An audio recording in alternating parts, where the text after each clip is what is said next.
everyone! Henlo! How's everyone doing today?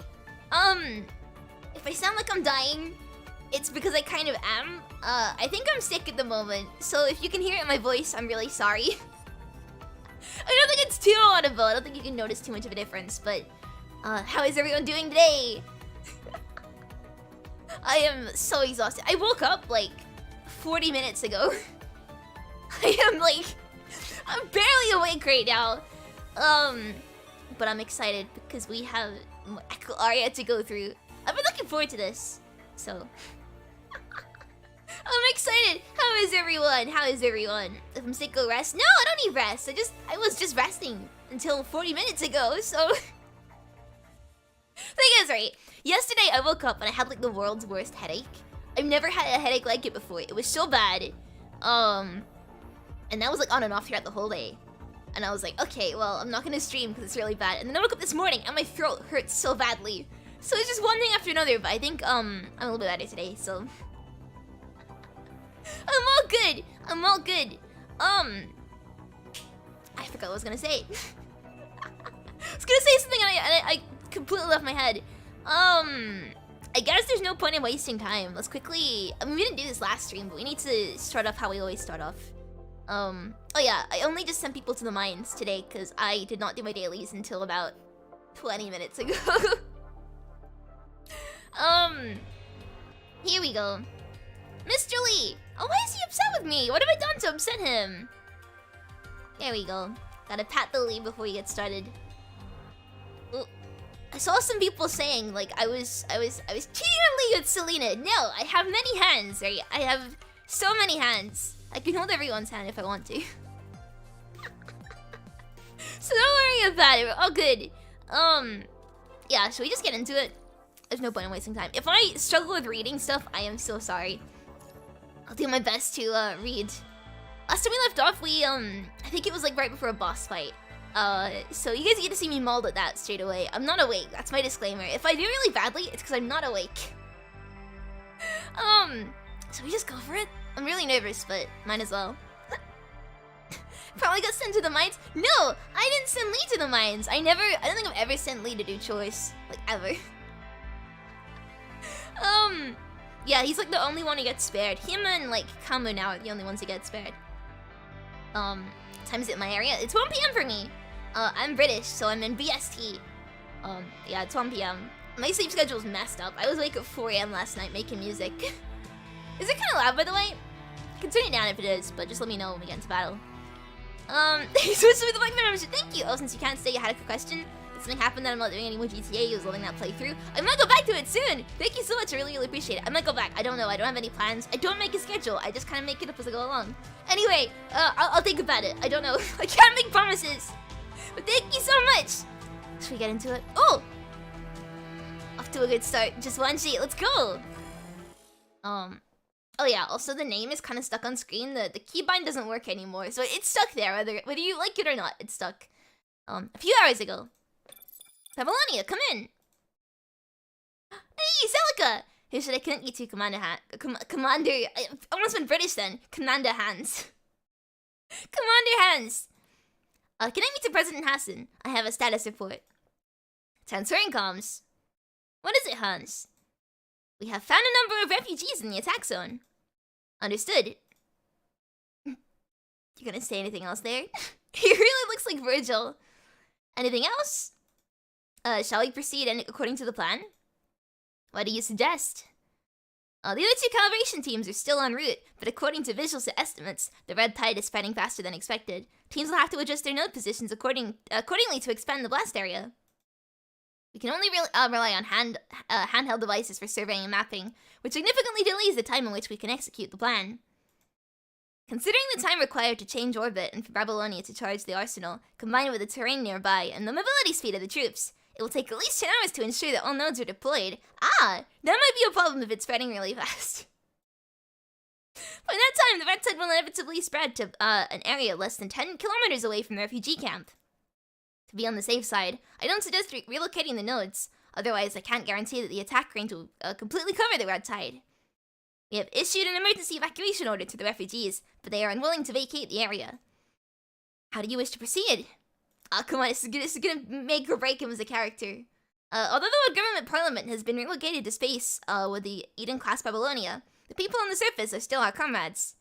We are all citizens of the world government. Citizens must fulfill their basic obligations, including cooperating with the army in emergencies. No, that's not... You should be cooperating with them, not the other way around.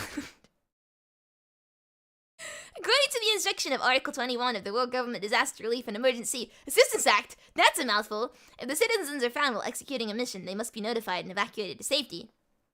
Unfortunately, it appears they are unwilling to evacuate.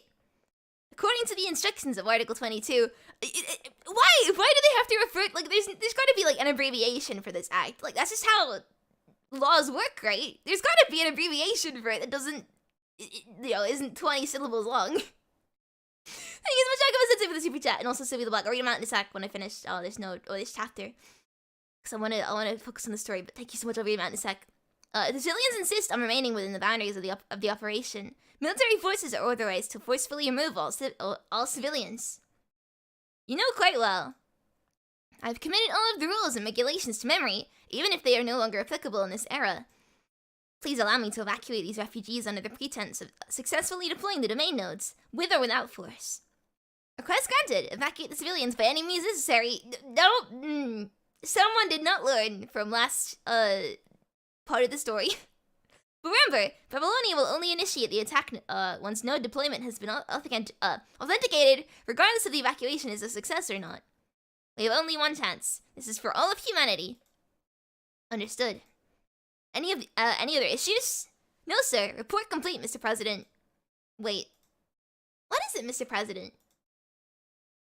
Hans, you experienced the great evacuation firsthand. You're one of the most experienced soldiers in active service. You should know I entrusted you to be the commander of this operation instead of handing over the task to the younger generation. For example, the up-and-coming Grey Raven commanded... Me? I don't, Mr. President. My duty is to obey orders. Soldiers don't need to speculate on any factors other than their mission. Is that really how you feel, Hans? A soldier is not only a member of the army, but also a member of humanity. Young soldiers tend to forget the former due to the latter.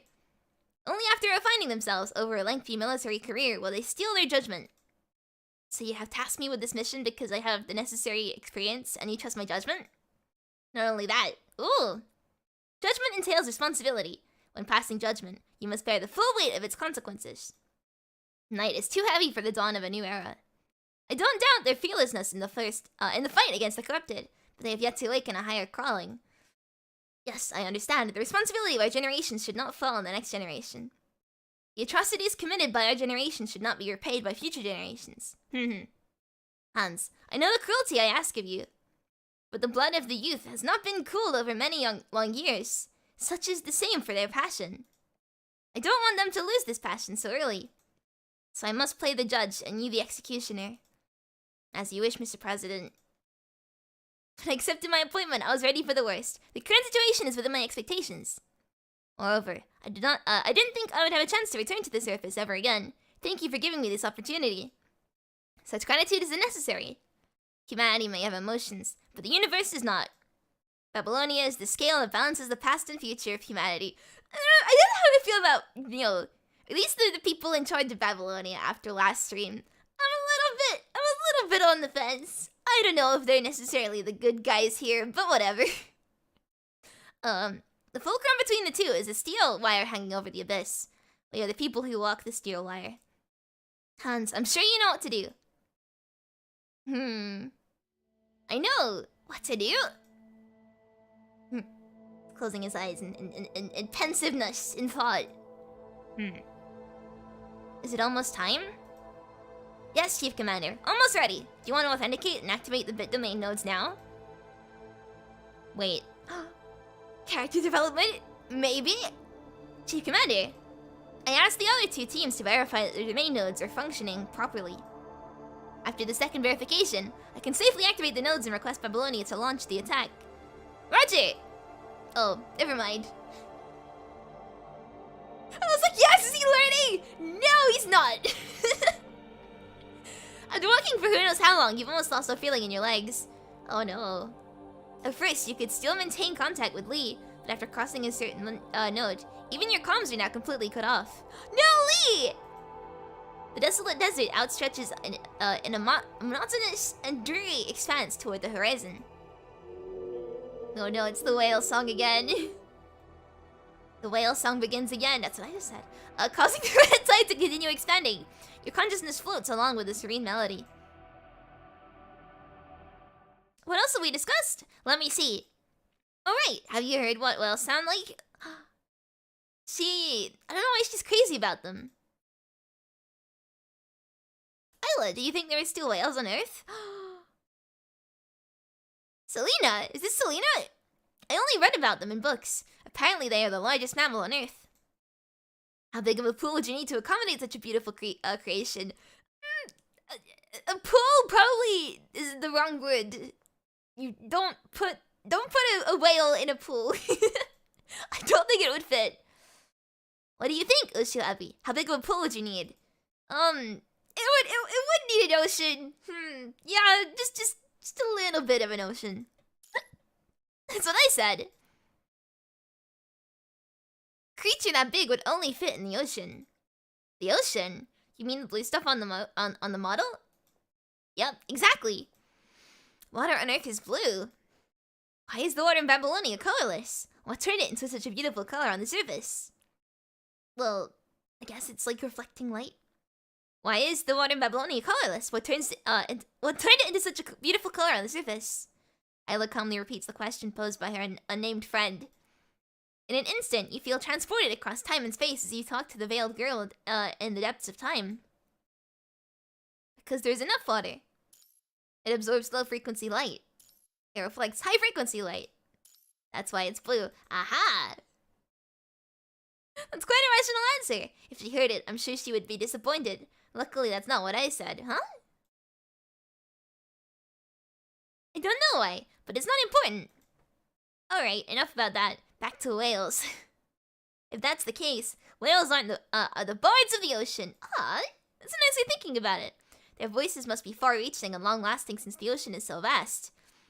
Must be lonely not getting a response. Oh, you notice something waving in front of your eyes. Zone out again? Yeah, a little bit tired, Wanshi. Don't worry about it. Wanshi brings his hand back. Sorry. You were out for quite some time. Oh wait, no, I forgot. We were having those memory lapses.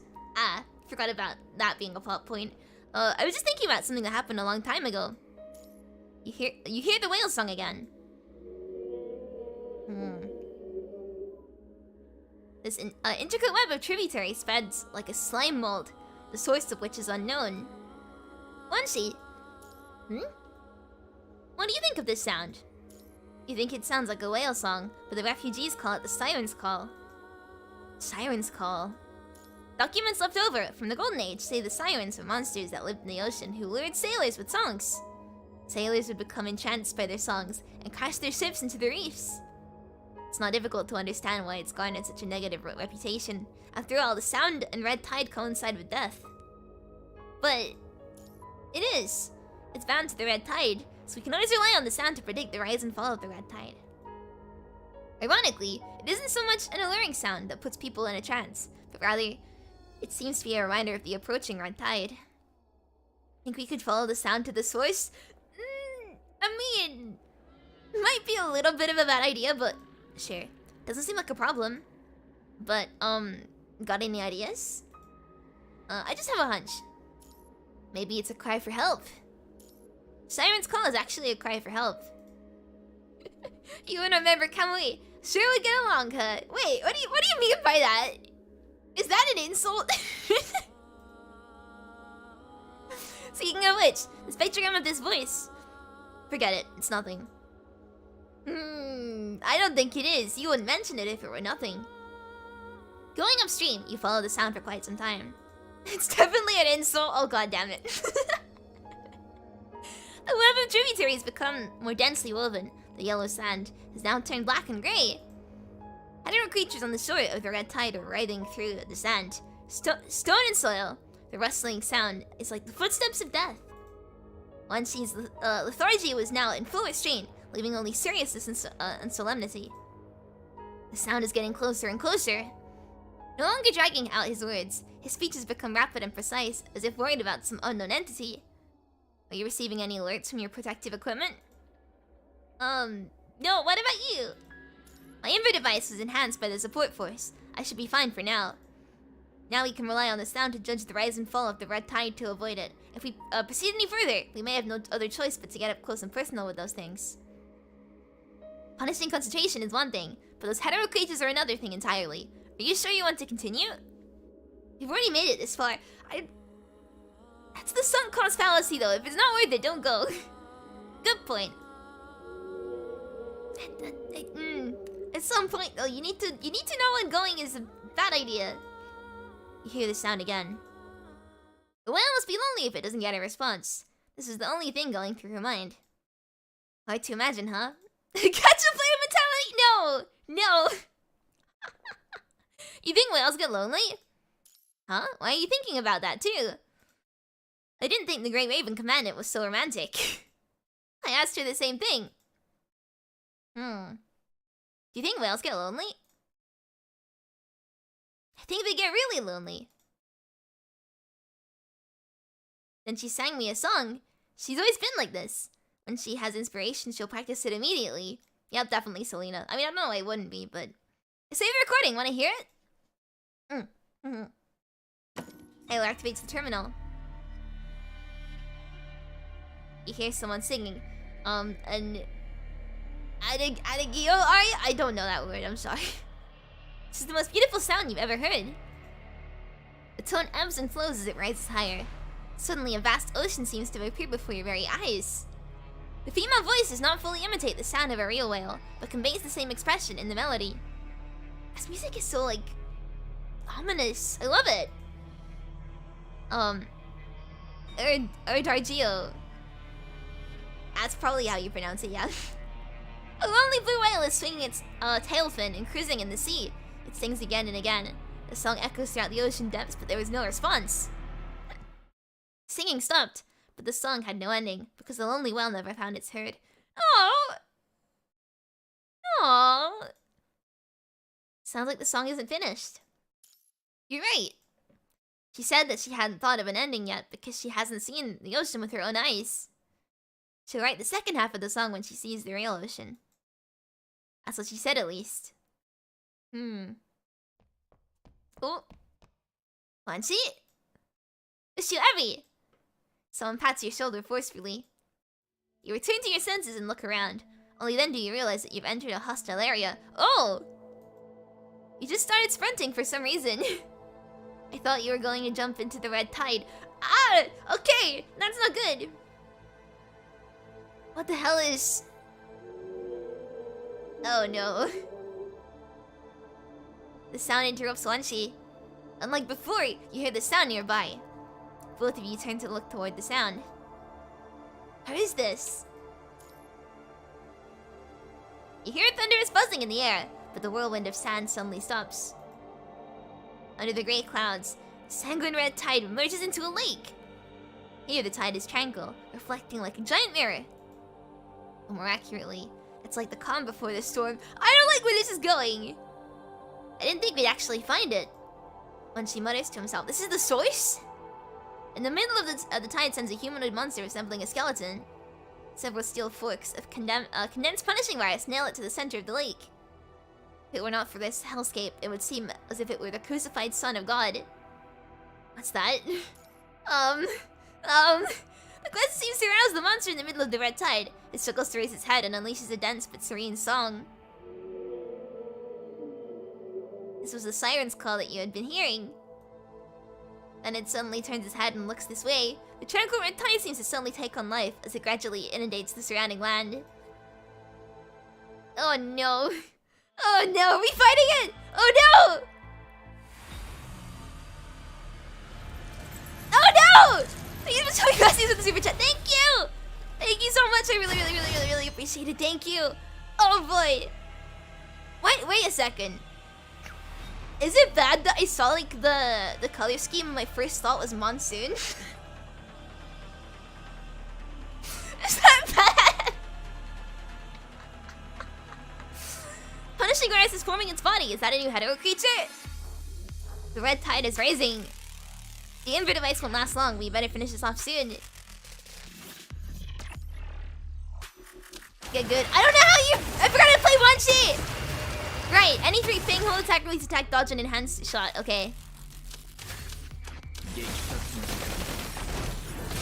Oh god! This might be a problem! Ah! Okay, great. Yeah, no, it's gonna take a couple attempts probably.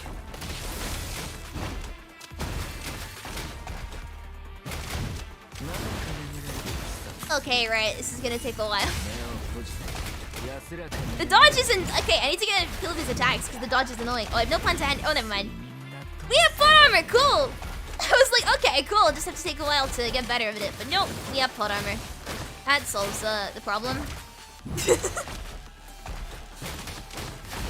He's monsoon, but like, he's in the same sort of like desert area as Sam. And he does the same like, you know, slam your head to the ground attack as Sam too. God damn it, yeah, no. God damn it, the dodge is difficult to time. Okay, right. This is annoying because I want to time the dodge right, but I'm not. He's like, could you stop throwing me to the ground for 1 second? Thank you. I also feel like I need a chance to actually get good at Wanshi first. So, okay, right, he's now going under the ground.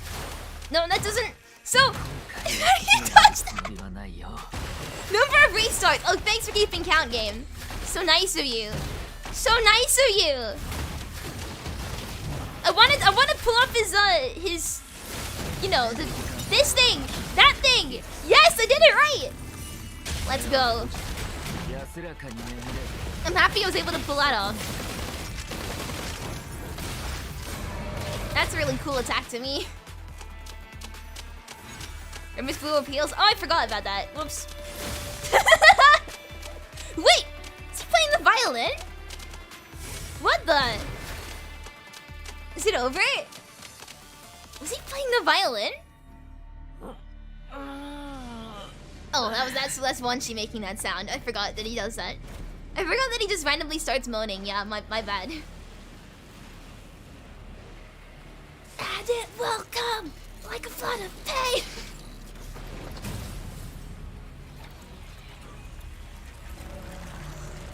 Oh. Oh! Okay, he's got his ballast sword. Cool. Oh, what the hell?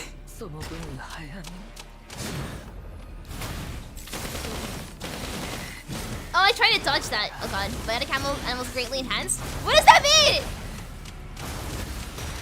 Ah, what the hell?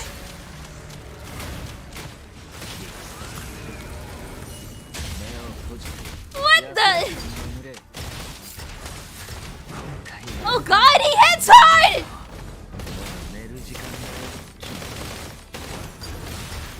Ah!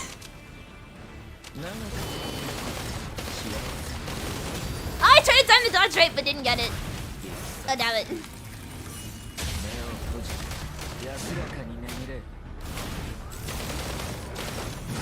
No, I can't get the dodge right. Ah!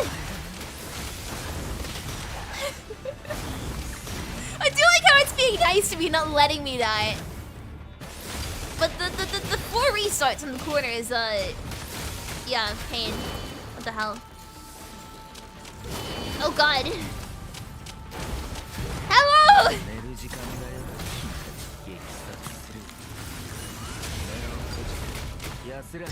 Come on! Yeah! This is really... I'm getting my ass handed to me, but it's so fun. Getting destroyed has never been more enjoyable. That sounds kind of bad. Wait.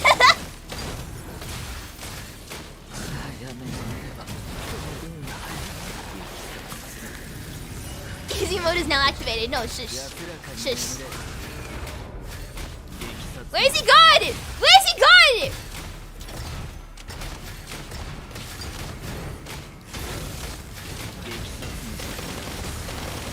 kind of cool. I felt like that was really a good counterattack.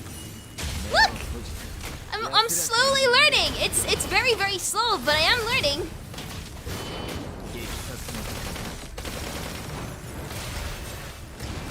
Oh god, never mind! Never mind!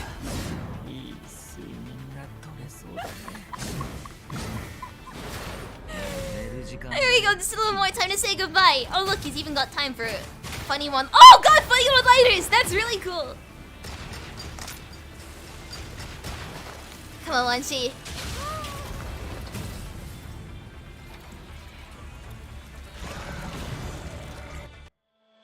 That was really cool. I want to try that again, but like actually try and not die. So like learning proceeds to get body slam. You didn't see that. You didn't see that. No. You did not see that part. That didn't happen. Fall. Burn. Crash. Rip. Merge. My body. Does it still exist? That I do not know. I feel as though I'm just a tapestry torn into individual strands. Strands ripped out and tied to the strands of others. Soft cotton. Coarse linen. Sharp glass. Sturdy, cold barbed wire.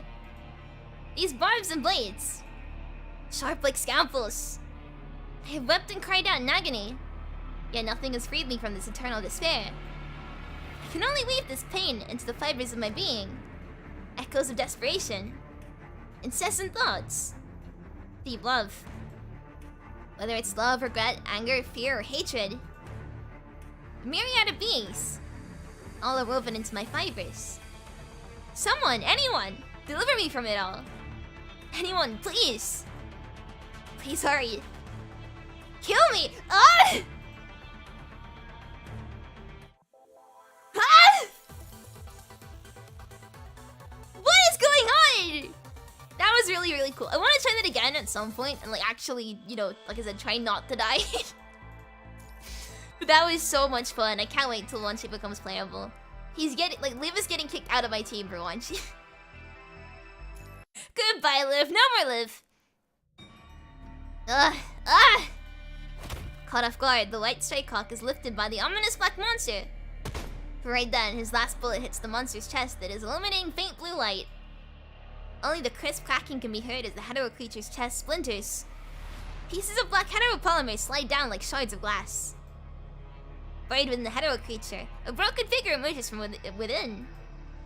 It was a strange and familiar. Wait a second! Wait a second! No!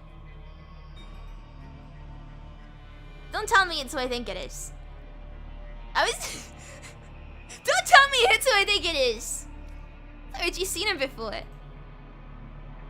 At this time, Wanshi's previously languid eyes open wide as he stares at the hetero creature in the middle of the lake. It was her all along. The construct that went missing from the space. It's Selena! And she was singing the whole time? What the hell? This is what the Ascendants did to her. What the hell? What a disgrace. She's the construct that went missing? I came across her file while looking through the scout team's database, so I took note of it. I didn't expect that the next time I would see her would be at here of all places. My mission as a scout is to gather, integrate, and report intel. Prior to the last battle against the Ascendants, each member of the scout team knew all of the intel on them by heart. We all know that an Ascendant by the name of Gabriel took the construct from Babylonia. But as for what purpose or necessity it is served, that has always remained a mystery. Now the mystery is solved. There's a hetero core fragment here. Suffering a heavy blow, the hetero creature remains kneeling by the shore of the red tide as it punishing by scanners in the air, about to repair its body. Is it all over? A monster like this won't go down without a fight. I'll buy you some time. Get out of here. No, Wanshi! I'm not leaving you! No! Wait, what are you doing?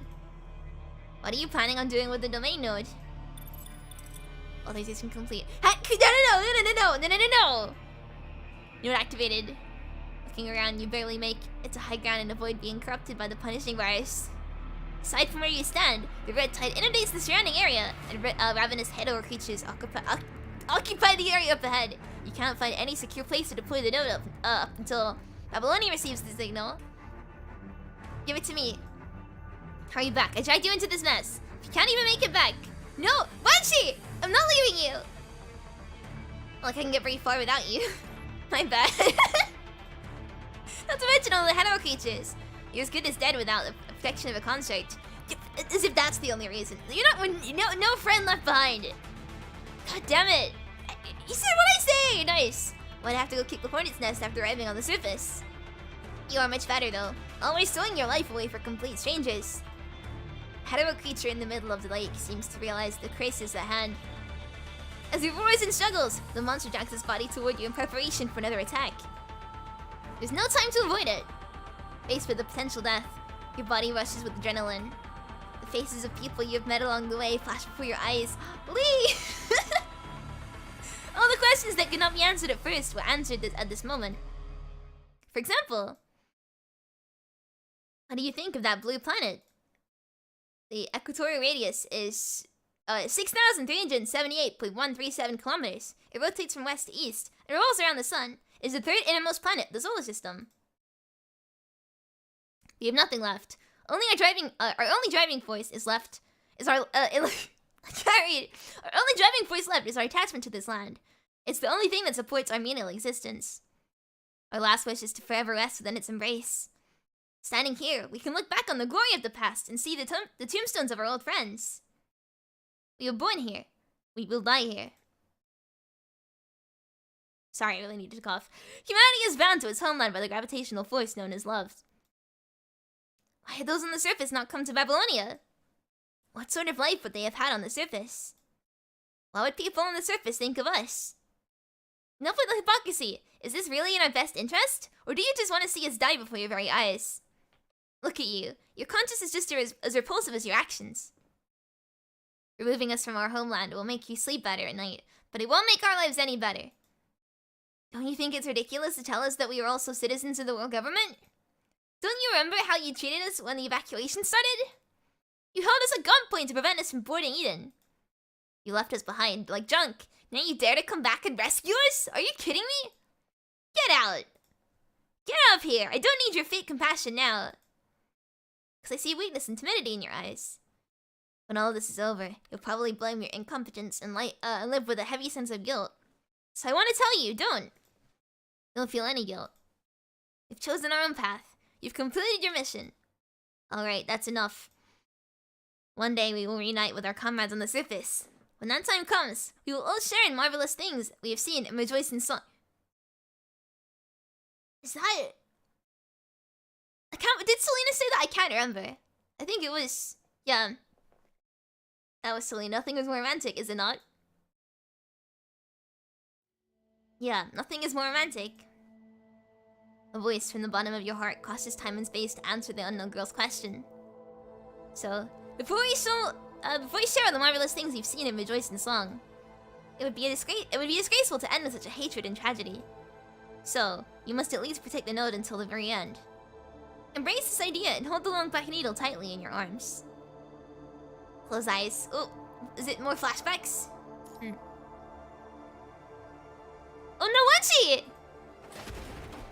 You just hear the sound of a frame being crushed. Wanshi!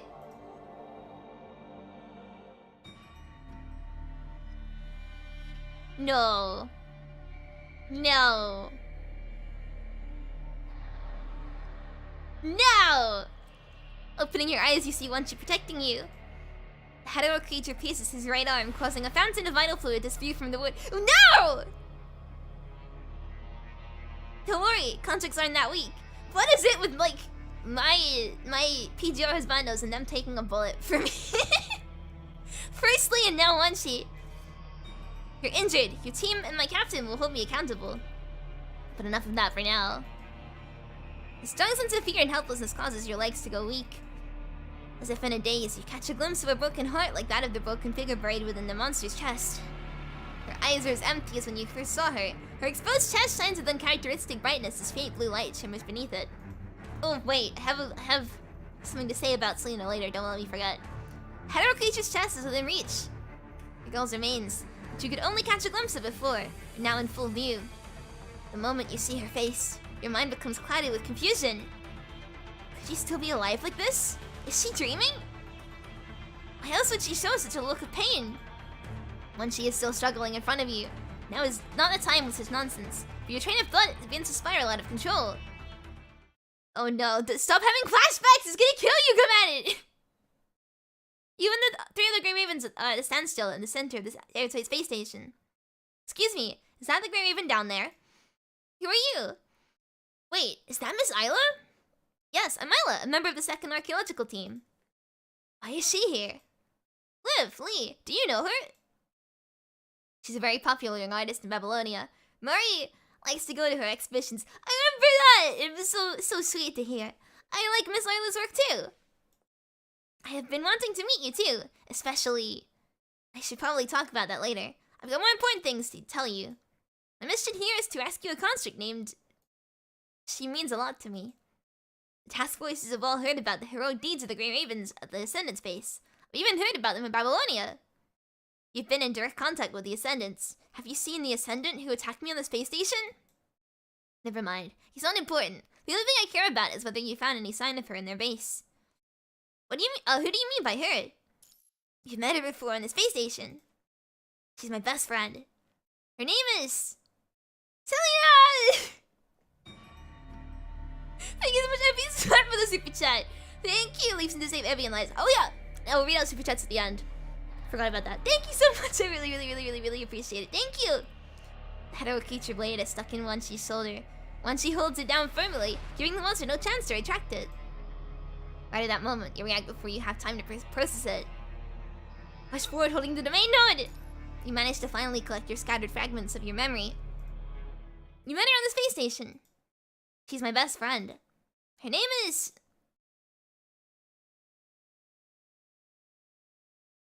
Selena! The voice of Isla in your memory suddenly synchronizes with yours. Blurting out the name causes the hetero creature to stop in its tracks. It unleashes a sad and forlorn cry.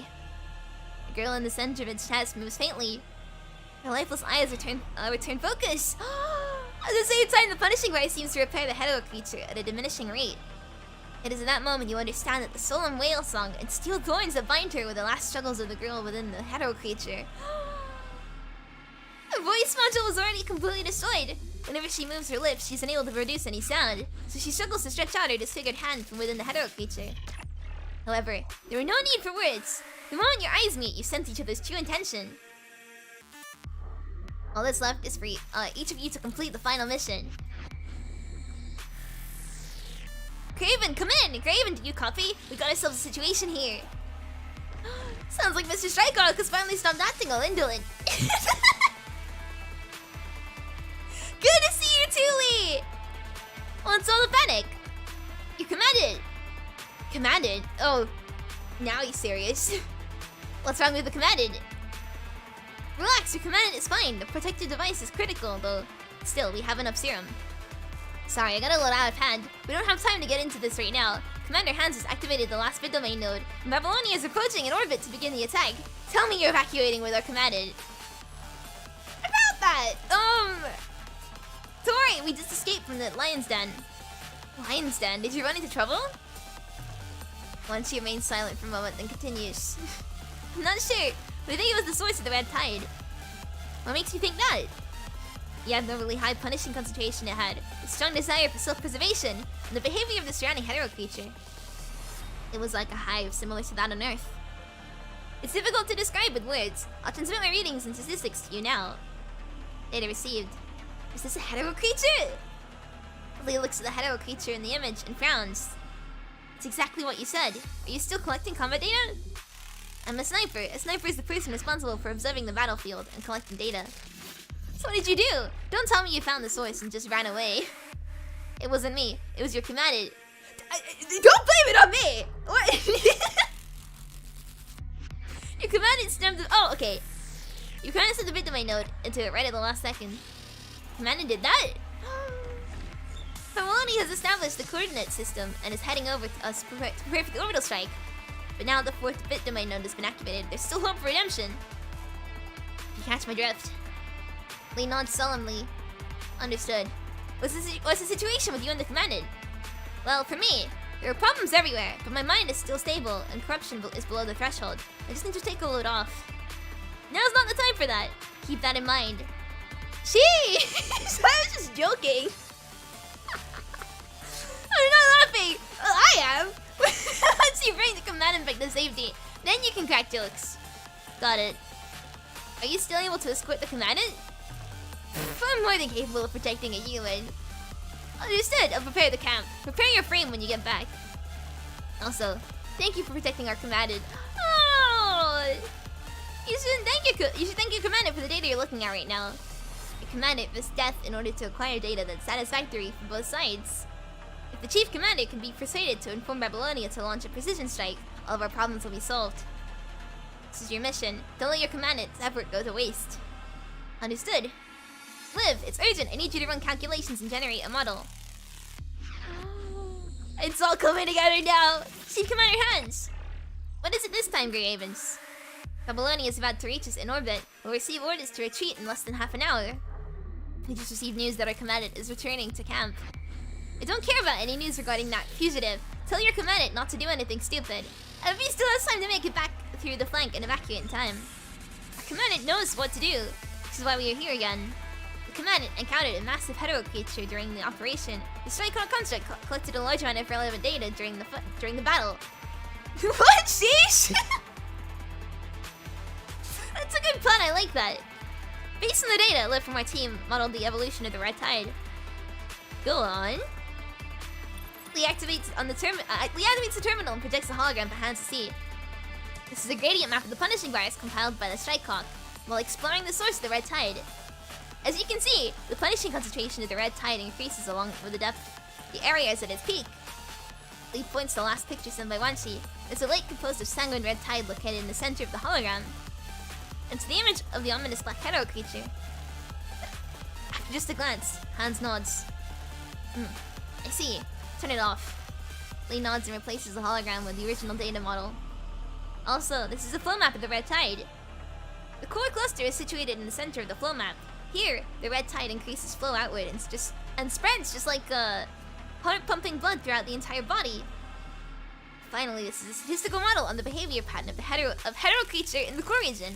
We've established that the red tide spreads when the hetero creature makes that noise. Get to the point! The red tide has a source, and this hetero creature is the culprit for spreading the red tide. By eliminating it, we can finally put an end to the red tide and solve all of our problems.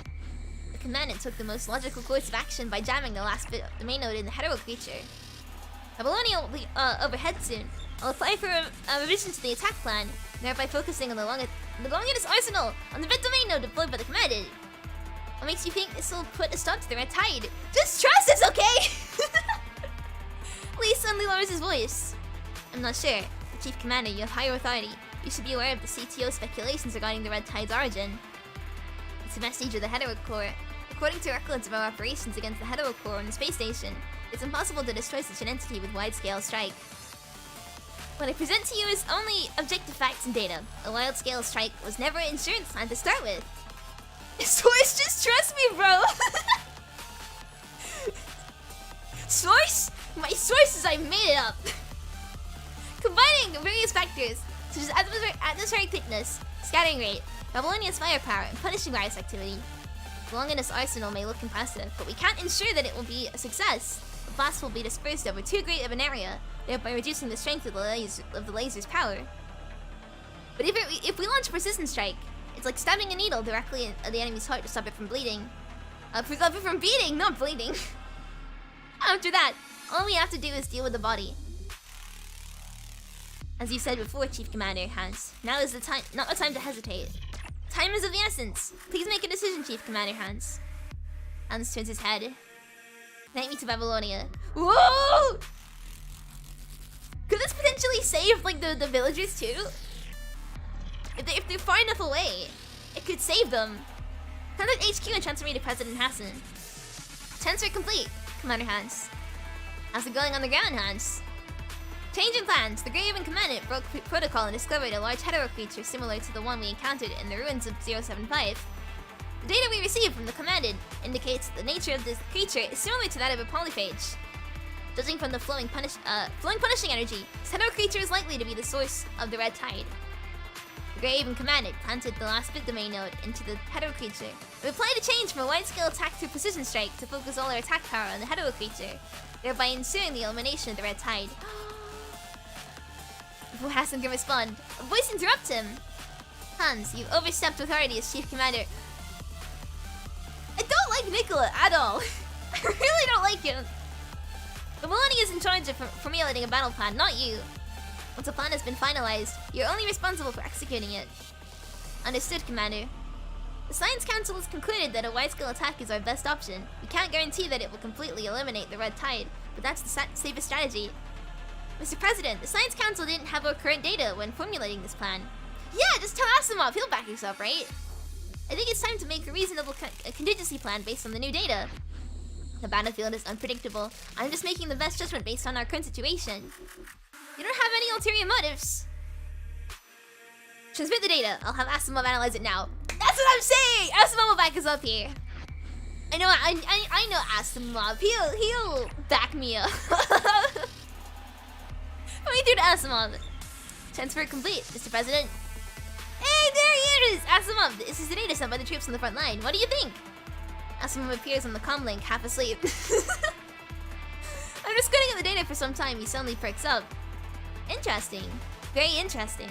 Looks like the 4th bit domain node is key to all of this. You think so? The troops on the front line have requested to switch from the wide-scale attack to a precision strike on the 4th bit domain node.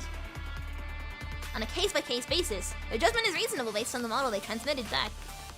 I first speculated that the hetero core fragment in the polyphase was the origin of the red tide. I just couldn't understand why the red tide continued to spread after the polyphase disappeared. Turns out it found a new source of power. This data sure is interesting. Asimov, this is not the time to indulge in research. Pardon me, Mr. President. It is feasible to change the plan on such short notice. Objectively speaking, little is known about the red tide. Whether we launch a wide-scale area attack or precision strike, it's a gamble either way. We just came to the conclusion that a wide-scale attack was our safest course of action. A gamble, you say? Understood. Think it over. One step will lead straight into the abyss. Not for you, but the whole world. Since it's a gamble either way, I don't mind choosing the more humane option. Put me through to Chief Commander Hans. Hans! Yes, Mr. President. It feels like I'm still like overseeing a Zoom call here. The more this conversation goes on, the more I feel like, I'm just watching, some boomers learn how to use Skype for the first time. Yes, Mr. President. Request granted. When Babylonia passes overhead, we will launch a precision strike with the Longinus arsenal on the bid domain node deployed by the Grey Ravens once we finish calibrating their coordinates. I'll relay the orders to all of the constructs under my command immediately. I'm not finished, Hans. After the first attack, we'll wait for 20 minutes to observe the effect. If it is ineffective in stemming the red tide, we'll launch a second attack. However, this time it will wipe out the area indiscriminately with a wide-scale attack. 2 consecutive attacks will consume 90% of Babylonia's energy supply, compromising Babylonia's air defenses. You know what this means, but I think it's worth it. As you said before, the people on the surface are our comrades. You not only need to relay the updated battle plan, but also issue a retreat. Lead your calibration team to safety. Understood. This is so cool. I love this so much. Eternity in an hour. It's very poetic and it's making me nervous. I don't like that. Let me have a sip of water real quick.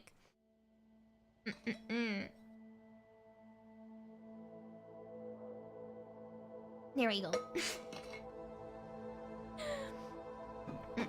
Every time she gazes at the blue planet, she has an inexplicable feeling in her heart. The blue planet known as Earth is said to be the cradle of mankind. But in reality, she never regarded the planet as her home. After all, she's been living among the clouds and stars since her birth. Her parents, who were once residents of Earth, never shied away from sharing stories with her about the former glories of mankind. They said that it was an era of human ignorance. It was an era of human courage. It was an era when mankind was full of longing for all the beauty of the universe. She could not understand the true meaning of these words, but she could feel the sincerity hidden deep within their hearts. Pride, sentiment, and lingering pain, like a somber needle stabbing at her heart. So she inevitably began to yearn for the blue planet. All who lay eyes on the blue planet cannot help but become enchanted by its beauty. Even while quietly viewing from afar through the observation filter in Babylonia, the softest nerve in your heart will be affected by it. The storms described in the stories do not exist in Babylonia, only of the blue planet. Rainbows described in stories do not exist in Babylonia, only on the blue planet. Sorry, hiccups. Why did humanity wish to free themselves from the shackles of gravity so urgently? She had such doubts. Flowers are a rare sight in Babylonia. Precious resources are not allowed to be wasted on flora solely for the purpose of viewing. Such fantastical things can only exist in photo albums and stories. If possible, she wants to see a sunrise with her own eyes. Aww. She wants to see stars spread across the night sky with her own eyes. She wants to see rainfall form a river with her own eyes. She wants to see snowflakes cover the ground in a blanket of white with her own eyes. The changing of seasons, the waxing and waning of the moon, the thunder in spring, and the rustling pines in winter. Fields of various grains, grassy hillsides where sheep frolic. Verdant fields waving in the wind. Banks where golden rivers grow. Flocks of goldfinches, lush vineyards, barren seashores. If what is portrayed in stories really exists, she really, really wanted to see it with her own eyes.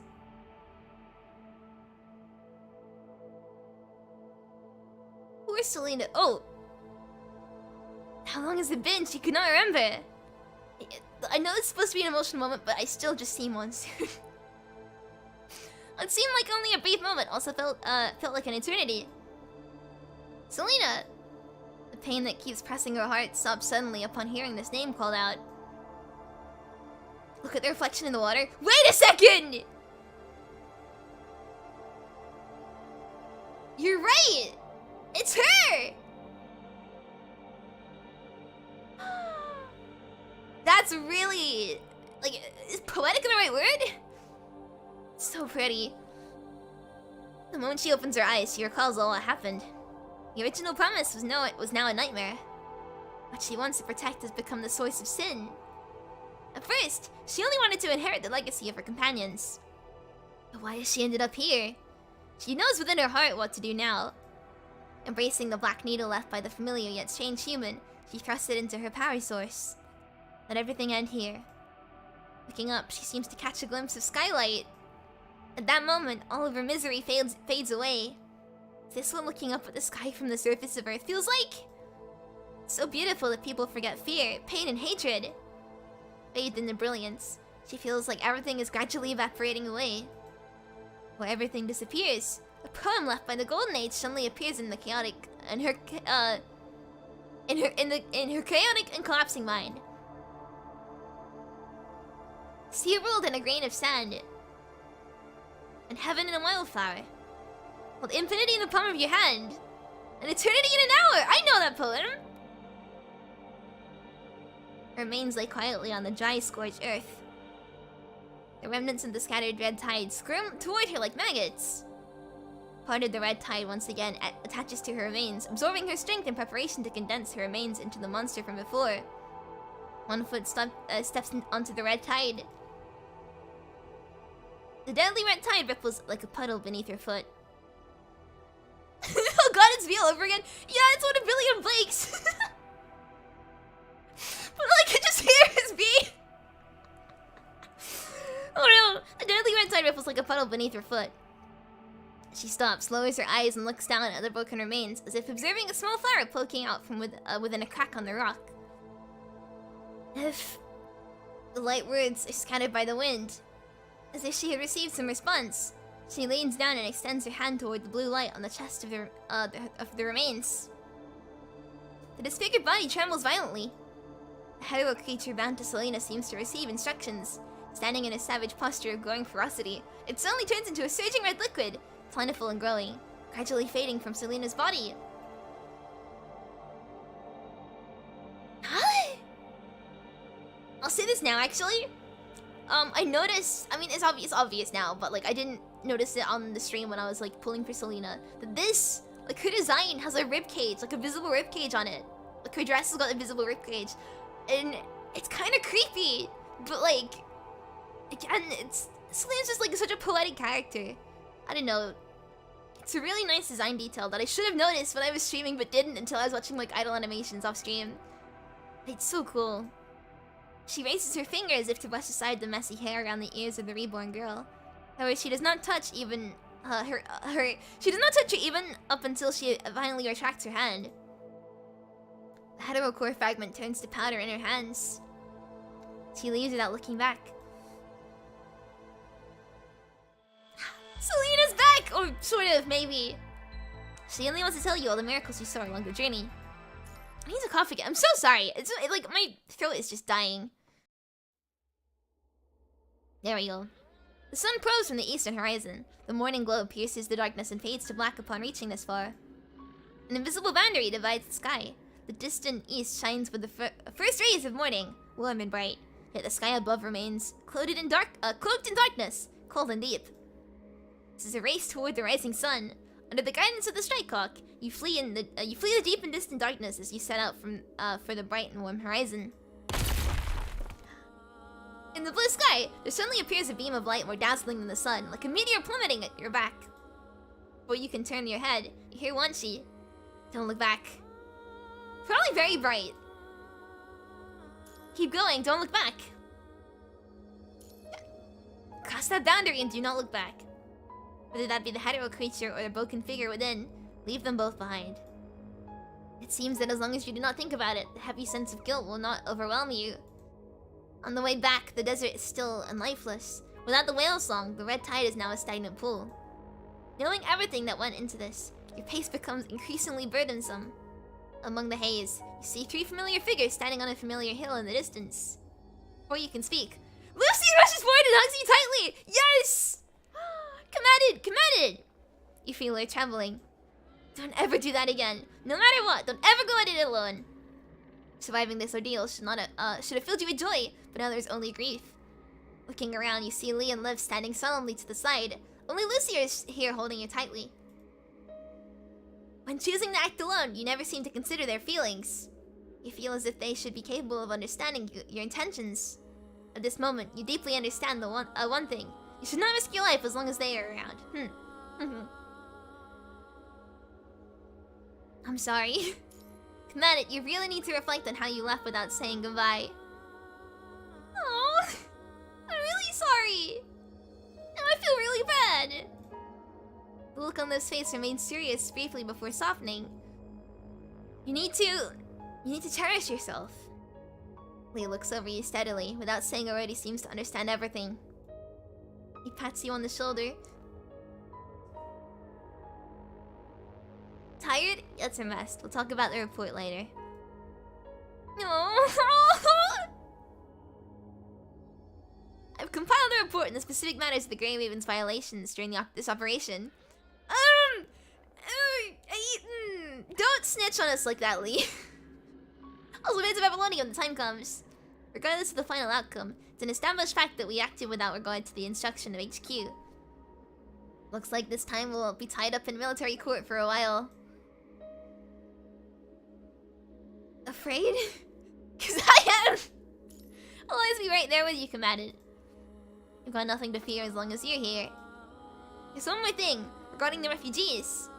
He pauses in thought before continuing slowly. Most of them have still chosen to stay. However, some have decided to leave. Considering that there aren't that many people, the temporary facilities will suffice, even if the conservation area on the surface is incomplete. Babylonia will soon dispatch a transport craft to relocate them. What about the others? Honestly, this environment has already become inhospitable for humans. Even though the red tide has stopped spreading, the remaining punishing virus has blocked their access to nearby cities. They won't be able to hold out for much longer here. But if they choose to stay, all we can do is respect their decision. So all of this was for nothing? If consequentialism is the deciding factor, then most of the actions in the world are meaningless. Not everything can be judged based solely on the number of survivors written in the report. Lee's right, I don't think what you did was meaningless at all. Commandant, you stood up for their hopes and dreams. The fact that you fought until the last minute is precisely why both sides were able to come to a mutual understanding. Mutual understanding? Closing your eyes, your mind fills with the image of the broken figure's almost carefree smile after taking over the mid-domain node. With your thoughts still in disarray, you're unable to conjure up a response to the 3 people before you. You cannot help but look to the scout who, like yourself, knows what really happened. After undergoing emergency maintenance, Wanshi is now quietly lying on a haystack with his eyes closed as he basks in a sunbeam. He appears to be fast asleep. Aww. Oh. For a moment, you do not know whether to think about if Context actually needs sleep or to call him over. After some consideration, you decide not to rush over and awake him. Having crossed such rugged terrain, a short respite is warranted. Regardless of the struggles on Earth, nothing will affect the eternal migration of stars. This planet has always been like this. Equally cruel, equally compassionate.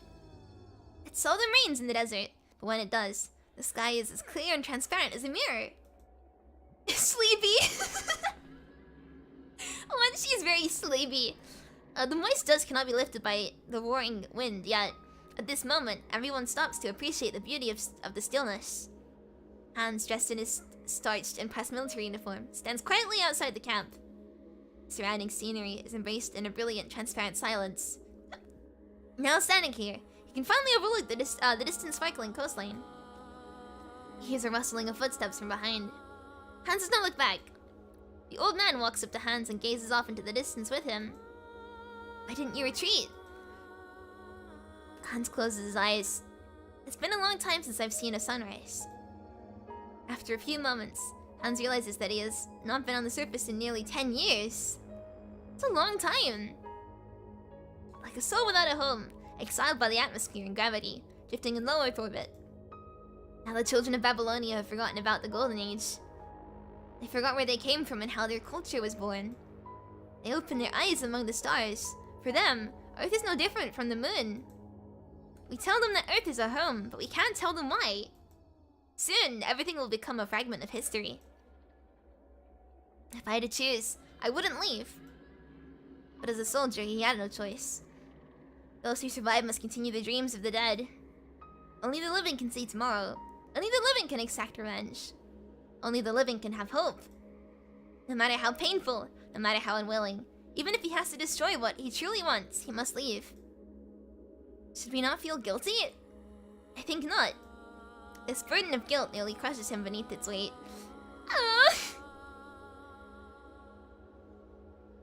The sad music really isn't helping. But it will also become a chain that binds him to the battlefield, forcing him to continue facing all hell before him. Until he dies, he will fight his way. No matter how disgraceful and despised by others, he will fight until his heart stops and shatters to pieces. Only he himself knows that he is not the unyielding pine others saw him as. Rather, he is just a tombstone that refuses to topple. Should he crumble, the glory of the Golden Age engraved on him will become dust in the long river of time, never to return. The man in his starched and pressed uniform leaves. Now, only the old man remains standing, gazing off into the distant sea. At this age, can you still feel sorrow? In a trance, he seems to hear the sound of waves. Must be his imagination. In this distance, even the ocean breeze would be unable to carry the sound this far. This is only a residual sound from his memory. He slowly takes a seat on the ground. In the blue sky, several black spots suddenly appear. This must be transport craft sent by Babylonians to pick them up. The old man glances back at the camp. Some people had come out of their homes, mostly young children. The lost boy is leaning against his grandmother and waving at the old man. The old man turns to wave back. Grow up big and strong, he says almost inaudibly. Life is full of all kinds of farewells. People he had come to know left his world one by one. Regardless of those he loved and hated, they are already gone. This is just another farewell. Cannot leave this land. Many others cannot leave either. Some people will be bound to their hometown or their lives. Those who are about to leave and those who chose to stay say goodbye to each other, but there's no sadness on their faces. Because watching young birds leave the nest is not something to grieve over. Oh, she had a very long nightmare. Her body was torn apart, broken down, and then put together again. Supporting such a fragmented body, she lingered in the endless darkness until she forgot what she even looked like. Selena! In the haste, someone persuaded her to give up. If she were to give up, she would no longer continue to suffer. If she were to give up, she would not have to continue to face hell. Was anything left unfinished? She could not remember. It was as if she had already faded from existence. No, that cannot be. Don't strain your mind with trying to work this strange business out. At a convenient moment, which will be soon, I'll explain everything and all these strange occurrences will become clear. A name passed through her mind. While she could not recall the exact name, she missed it from the bottom of her heart. Then a beam of light pierced the eternal night. The darkness is like a curtain, tearing from where the light shined, slowly opening from both sides. Wait. Suddenly her senses return. She slowly props up her upper body from the barren ground. She lifts her head and opens her eyes. The sun hangs in the vast blue sky. It is no longer the fiery ball of light in space that incinerates everything. The atmosphere makes it bless all life on Earth equally. It is so gentle that people forget their sadness. Here she sees sunlight for the first time, breathes her first gust of wind, and steps onto Earth for the first time! Who is she? Why is she here? Nothing matters anymore.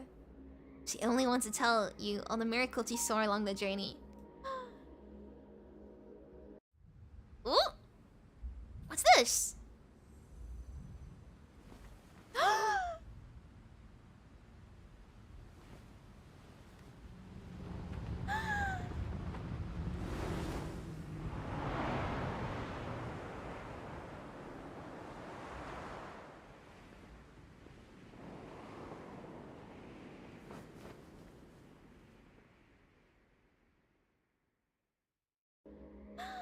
That was really cool. That was really cool. Oh!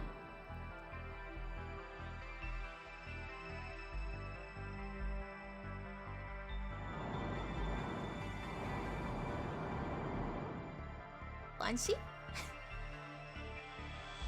Now do affection 6. Okay, we can do affection 6 real quick, and then I want to Wanshi second half for affection 6. I want to do Wanshi second half. I want to do Wanshi. And then it's Selena at the end. 6 at the end. 6 at the end, and then we do Wanshi. Wanshi first, and 6 at the end. This is not quick. Wait. I wanna do this. I wanna do this. This is Wanshi. It's Wanshi. 6 is super short. Ah, fine. If you guys are gonna hold me at gunpoint like this, oh.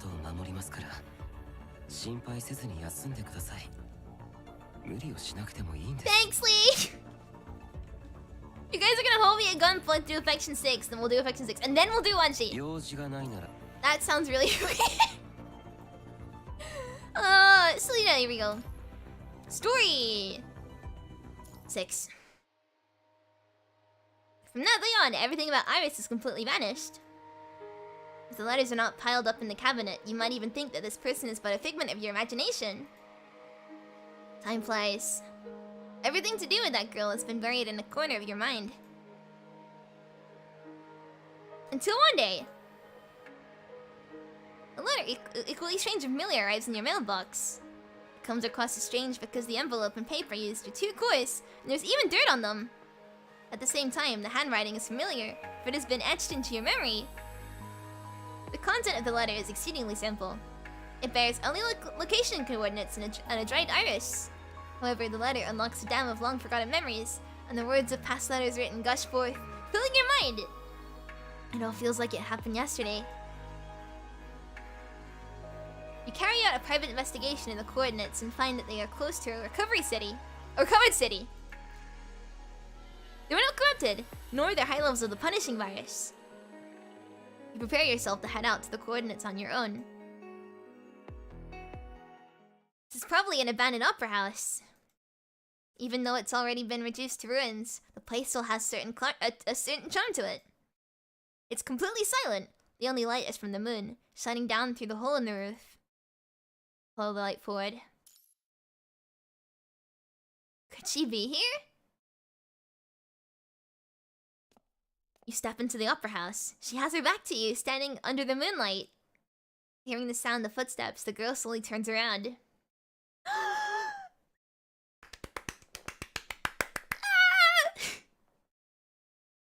A pair of iris-colored eyes, a pair of iris I can't say it. A pair of iris-colored eyes gaze at me. Iris was right. Even though the two of you have never met, you both immediately know that she is the one who's been waiting for you, and you her. The girl doesn't speak, but holds out her hand. There was no need for questions nor words. When she reaches out to you, you know what it means. You put your hand in hers and can't help shivering from its coldness. She gonna teach us how to dance? Finally? But she does not let go. She starts gently humming a song, leading me into a slow dance! Yes! The tune is languid and gentle like a whisper between lovers.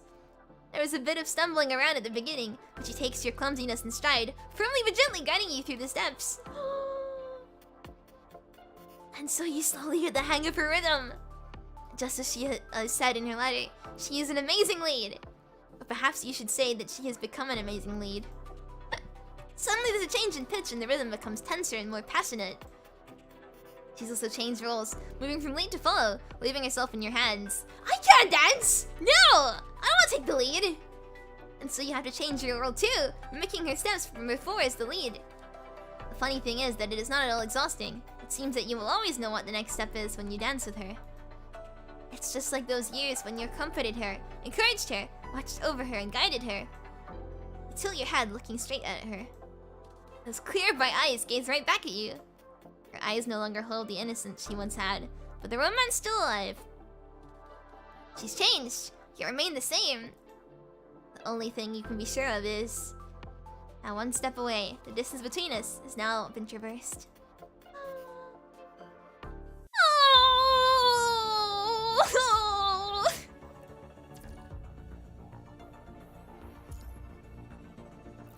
I'm really happy. That was sweet. That was like the happiness that she needs. I mean, she needs a lot more than that, but like, I'll take it. I'll take it. She's been through so much. Also, this is my new Selena build. I'm building it off stream, but like, I haven't been doing very well with the memories.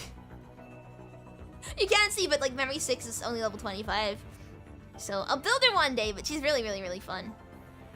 I've been really enjoying playing her. Oh, she's happy. No. Oh, I'm happy now. I'm a happy shrimp. That was really, really, really nice. Good editing. Yeah! That was really nice. Let me just claim these. Sorry. So we do Wanshi's part now. I'm gonna do Wanshi's part. Look at him. Oh, wait, Kamui! Is this more? Okay, I'm interested now, but... yes, it's Wanshi time. Let's go! Yes! I can't wait until he becomes playable. I think I will die. Let's go. Oh! Wanshi! Why did you put such a strange tasting cat in your maintenance capsule? It's Kamui!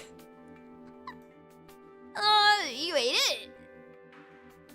Not even Kamu could have choked that down. What was it and why did you eat it? Why is your first instinct to, like, eat things? I could smell it a mile away. I thought your recovery room had been raided by mustard gas. Kamui's noisy voice projected from the direction of Wanshi's recovery room. Through the open door of the recovery room, Wanshi sees the cans that he had put in the cabinet. Kamui accidentally discovered a slightly swollen metal can in Wanshi's storage, reminding Wanshi of his distant past. Ooh, what's this? Broken stone slabs and steel bars stand in the ruins. Smoke and dust in the air cast an oppressive haze on the area. The surrounding craters speak to the kind of devastation wrought on this land. Oil flows quietly along the terrain, filling craters along the way, and finally gathering in the recesses of the street. A pair of military boots steps into a puddle, causing black ripples to disturb the oily surface. The ripples bump into a mechanical arm submerged in the oil. Right at that moment, the mechanical arm seems to receive a signal, stirring it from silence. It twitches wildly, grabbing onto the surrounding wreckage that tries to free its broken limb from the crushing weight of the ruins. Finally, its attempt at dragging itself out is ended by the dull thud of a gunshot. Looks like there are some stragglers. I thought all of corrupted near the southern defensive line were alerted by the large-scale cleanup and suppression operation led by the, Egrets? Is that how you pronounce it? The shooter... Sorry, this music's really cool. Okay, right. The shooter slings the rifle on his shoulder while it is still cooling down. Then looks down at the corrupted he just stopped from moving. Wanshi, the file I'm looking for still isn't popping up on the scan. What about you? Ugh.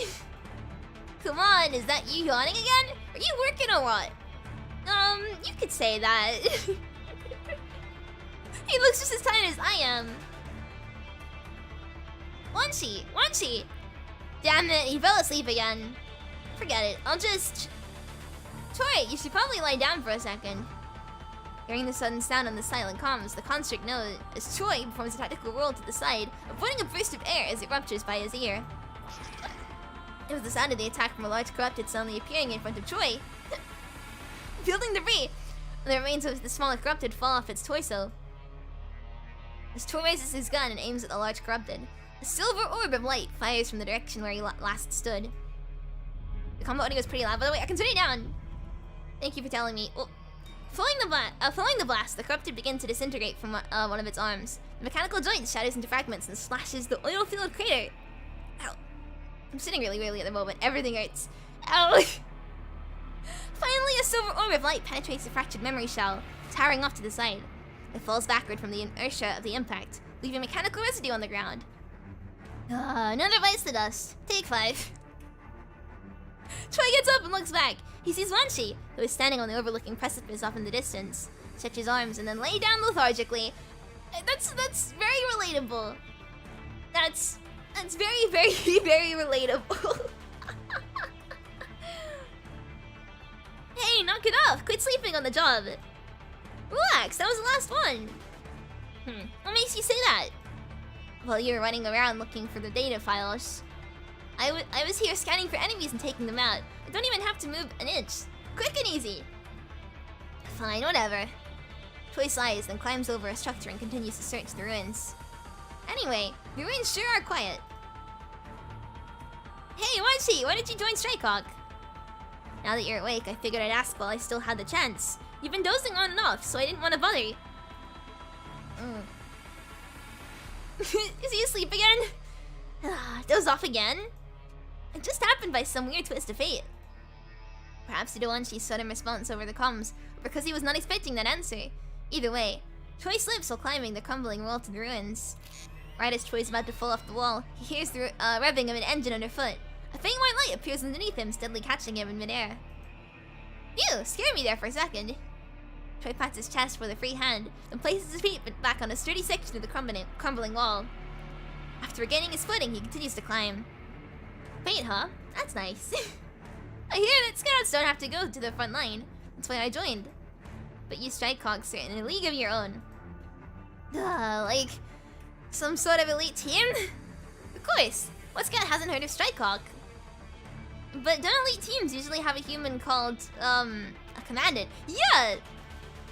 That's just an ordinary elite team. Don't you know who your captain is? Chrome is a perfect construct equipped with a specialized inner device, who is responsible for serving as the team's commandant. Oh, and the other Strike Hawks are equally 1 in a million. Any mission with Strike Hawk is virtually guaranteed to be a success. You don't say! I just thought there was something special about our captain, Kamui. How could you be so oblivious to all of this? You don't know how much I envy you! No thoughts, head empty! As for me, my combat abilities are as ordinary as they come. All I can do is run fast and keep my mouth shut. That's why Commander Nicola assigned me to this mission. Honestly, I may not be afraid to fight corrupted, but I won't be first in line to fight them head on. So, thanks for the help just now. It was nothing. No need to be so modest. It was an honest compliment, just take it. After climbing to the top of the crumbling wall while chatting with Wanshi, Choi can now scan the larger area below. Choi sees patches of corrupted and human remains piled up on the ground, alluding to a tragic battle that had taken place here.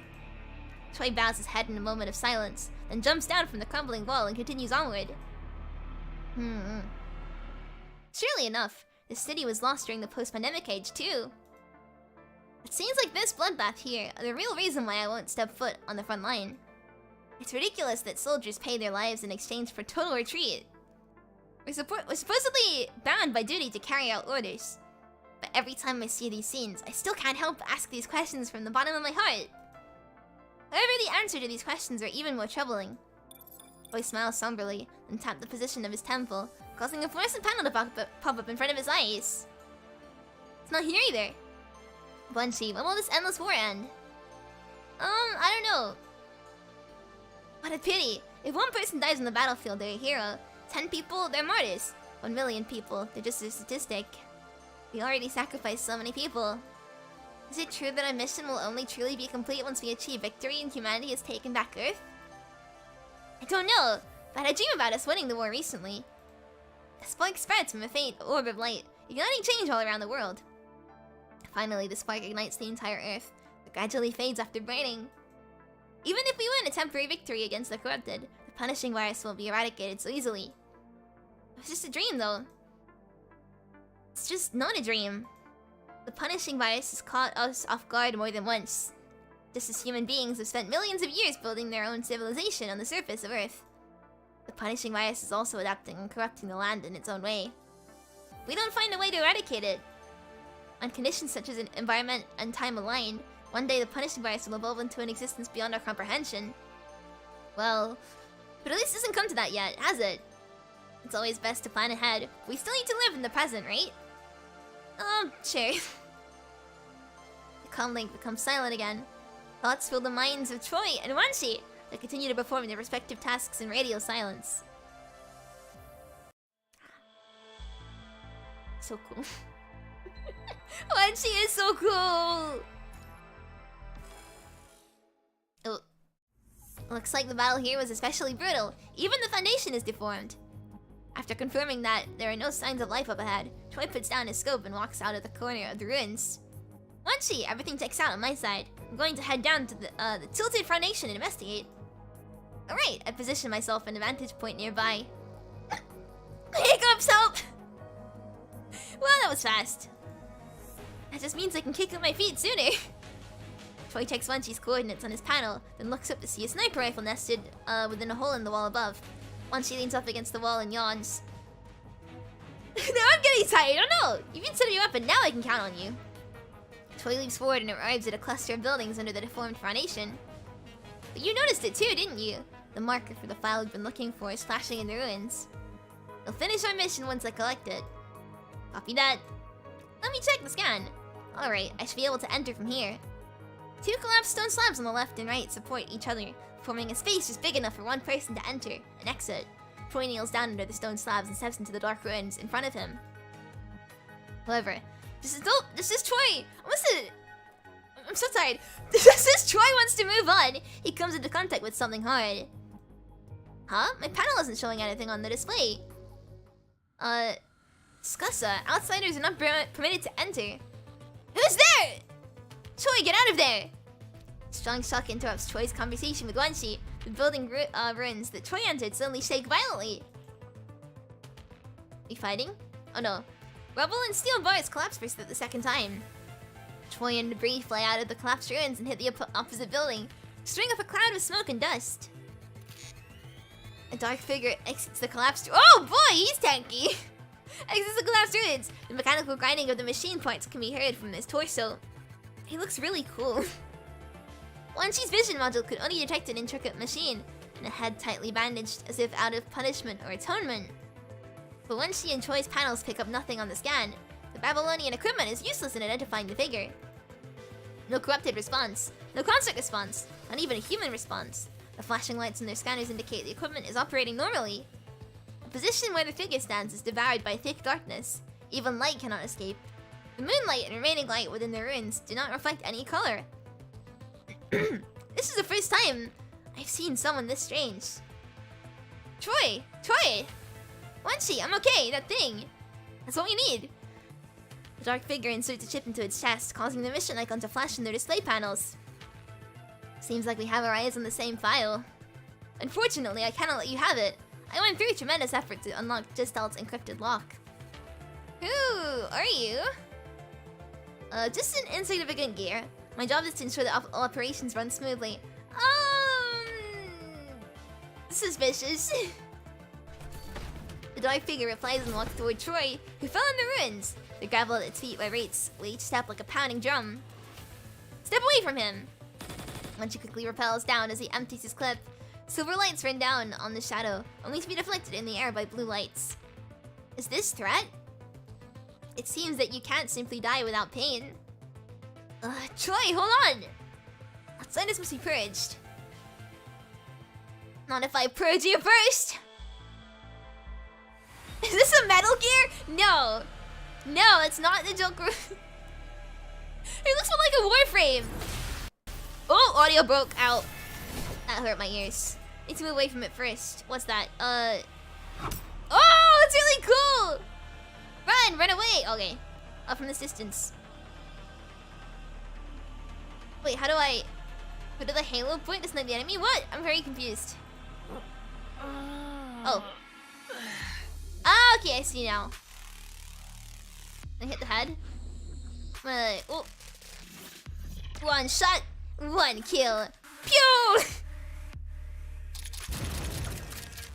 Oh no! Well, there's something there now. I can't stand there anymore. Oh, this over here. Aha. Oh, you're nimble on. Okay, wait, you can.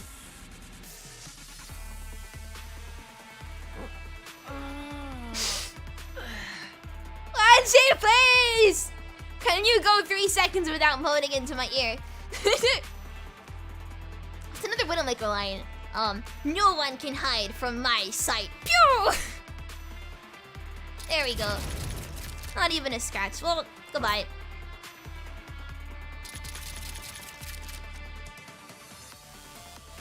I can't think of any more Widowmaker stuff. It's been a while since I played Overwatch. Pew! Oh wait, press wrong button. Pew! Is that all? I'm getting bored. Where am I going next? Can I go back? I can't go back. Easy.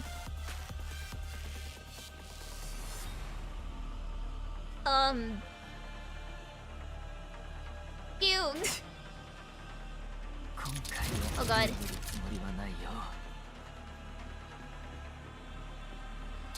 There we go. This is a prime now? It does look very Warframey. He does look really Warframey. Alright. Come on, just die already, please. Pew! And over. Huh? It's over. Very well. I'm getting sleepy. It's really sus. Yawn. You will sleep forever. Sounds like a plan. But you're the one. But it looks like you're the one about to fall. What? I'm too tired to read this. But it looks like you're the one to fall asleep first. Looks like. 5, 4, 3, 2, 1. Time's up. Yeah, we went to the target point. Cool. The like zip flare thing is really cool.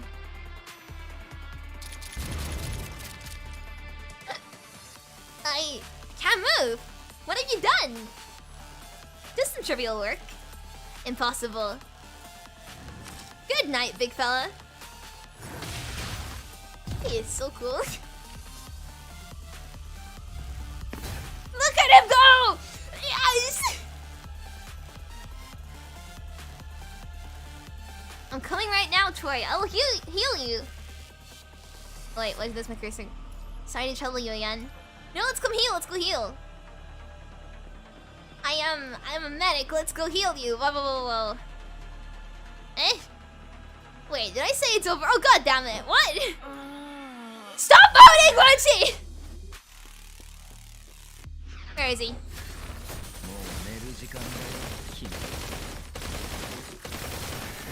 Oh, did I do it? No. Is that all you got?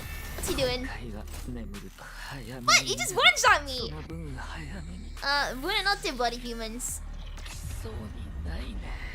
No! Gear grabs Wanshi by his head and lifts him off the ground. As I was saying, what are you fighting for?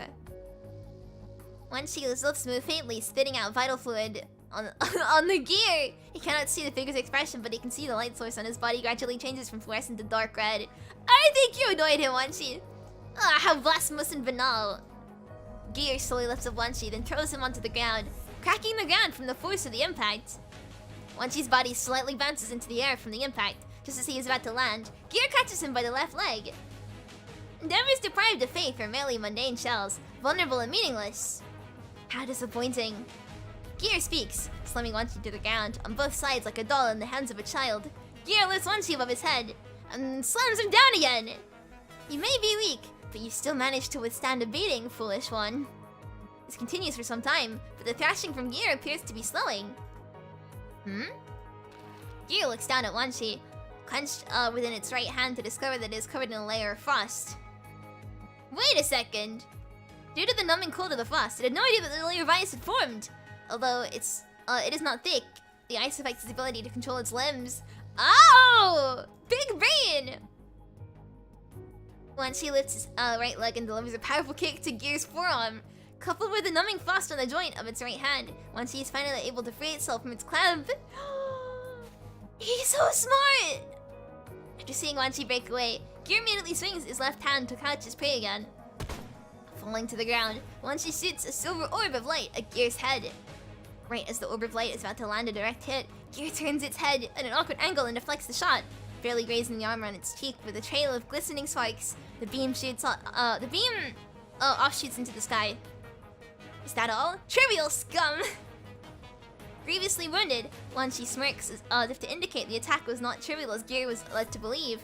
He quickly turns to look in the direction of the orb of light. He turns to discover Choi, which it has previously sent flying, floating in the air. Only once Choi firmly wraps around the orb of light around its hand does Gear see the attack's true form. It is a silver conical claw attached to a transparent composite rope. This thin rope, which is now attached to Gear's frozen right hand, is connected to a snare gun wielded by Wanshi. Sleep tight. Wanshi tosses the snare gun behind Gear and quickly rolls to the side. Flying behind the enemy, the snare quickly wraps around Gear and tightly ensnares his limbs! Once the snare gun completely secures Gear, it transforms into a square sheet and adheres tightly to the back of Gear, preventing it from freeing itself. He's so clever! At the same time, Choi grabs the silver claw and flies over a raised section of the ruins, but quickly descends to the other side. Choi's injuries cause him to collapse into the ground, kicking up a cloud of dust and smoke around him. The thin rope hoists Gear up, leaving it hanging in the air.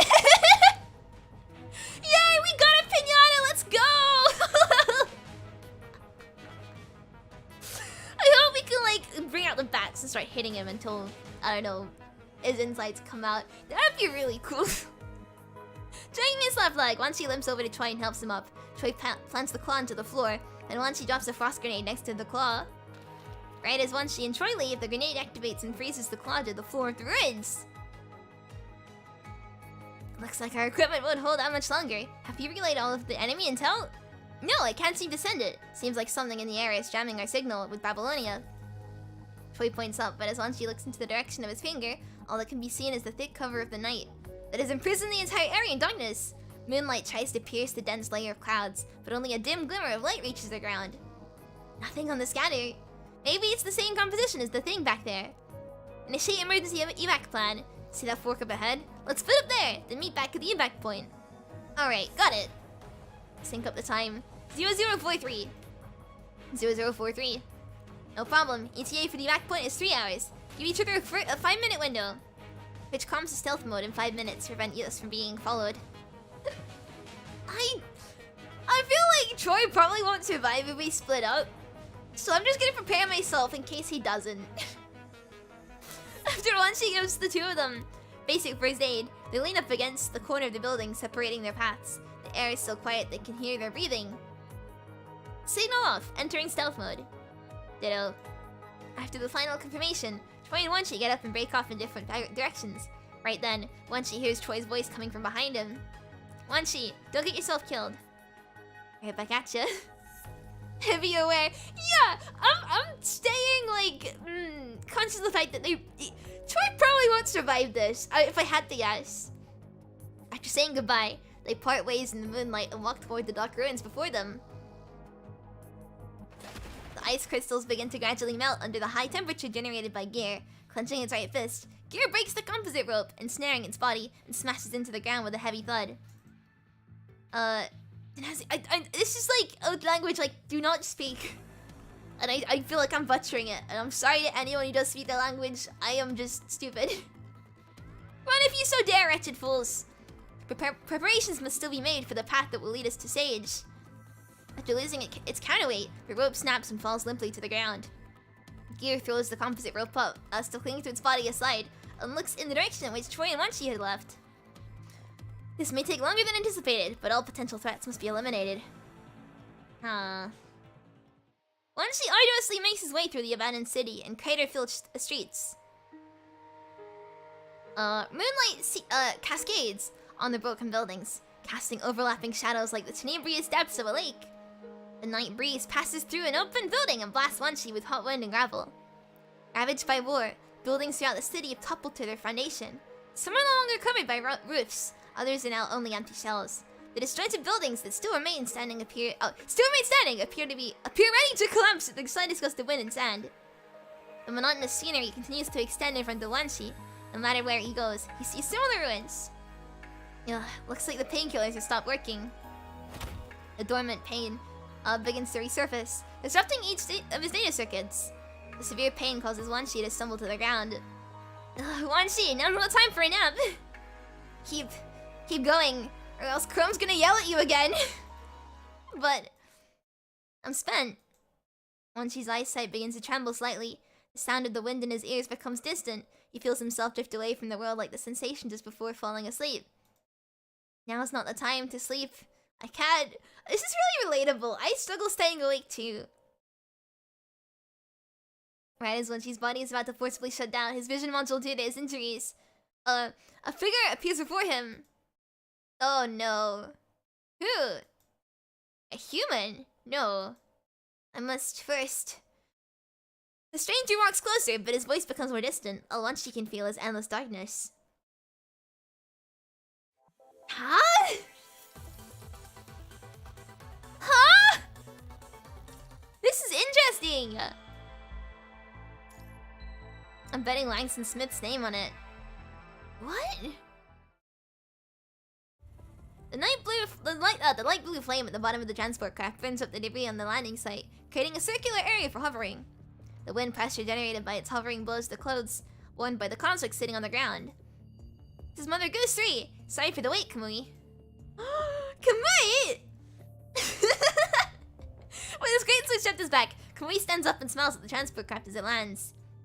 You're later than usual. Well, we encountered some interception drones upon entering the stratosphere. They didn't pose any threat, but they still delayed us on our way here from Babylonia. Huh? What are drones doing at the height of an altitude? No idea. They showed low signs of corruption, so we mistook them for allies at first. You don't say! Just as Kamui is about to board the transport craft, his smile fades into a more dignified expression. Hate to do this, but let's return to Babylonia before going to the next objective. Huh? But... The pilot wants to continue asking him, but when he sees Kamui's expression, he realizes he is not making these demands lightly. Understood. Thank you. Upon saying this, Kamui boards the transport craft and connects to Strike Hawk's encrypted channel. You've realized it too, Captain, haven't you? I have. What kind of mission has Wanshi been assigned? Why would he need to operate in stealth mode to avoid danger? I'm not authorized to have access to the mission details. All I know is that Nicola dispatched members from each team on a top secret mission. Ah, okay. Where are you now? I'm in Babylonia on my way through the bridge. Why the long face, Captain? What? Sorry, I've been worried. Relax. No one knows how capable Wanshi is than you. He's able to overcome any difficulty that comes his way. And he's a natural at whatever he puts his mind to. In other words, nothing stands in his way whenever he decides to get serious. Even if something really happens, we'll save him. I don't want to be the only one left to put it with your cat. Welcome.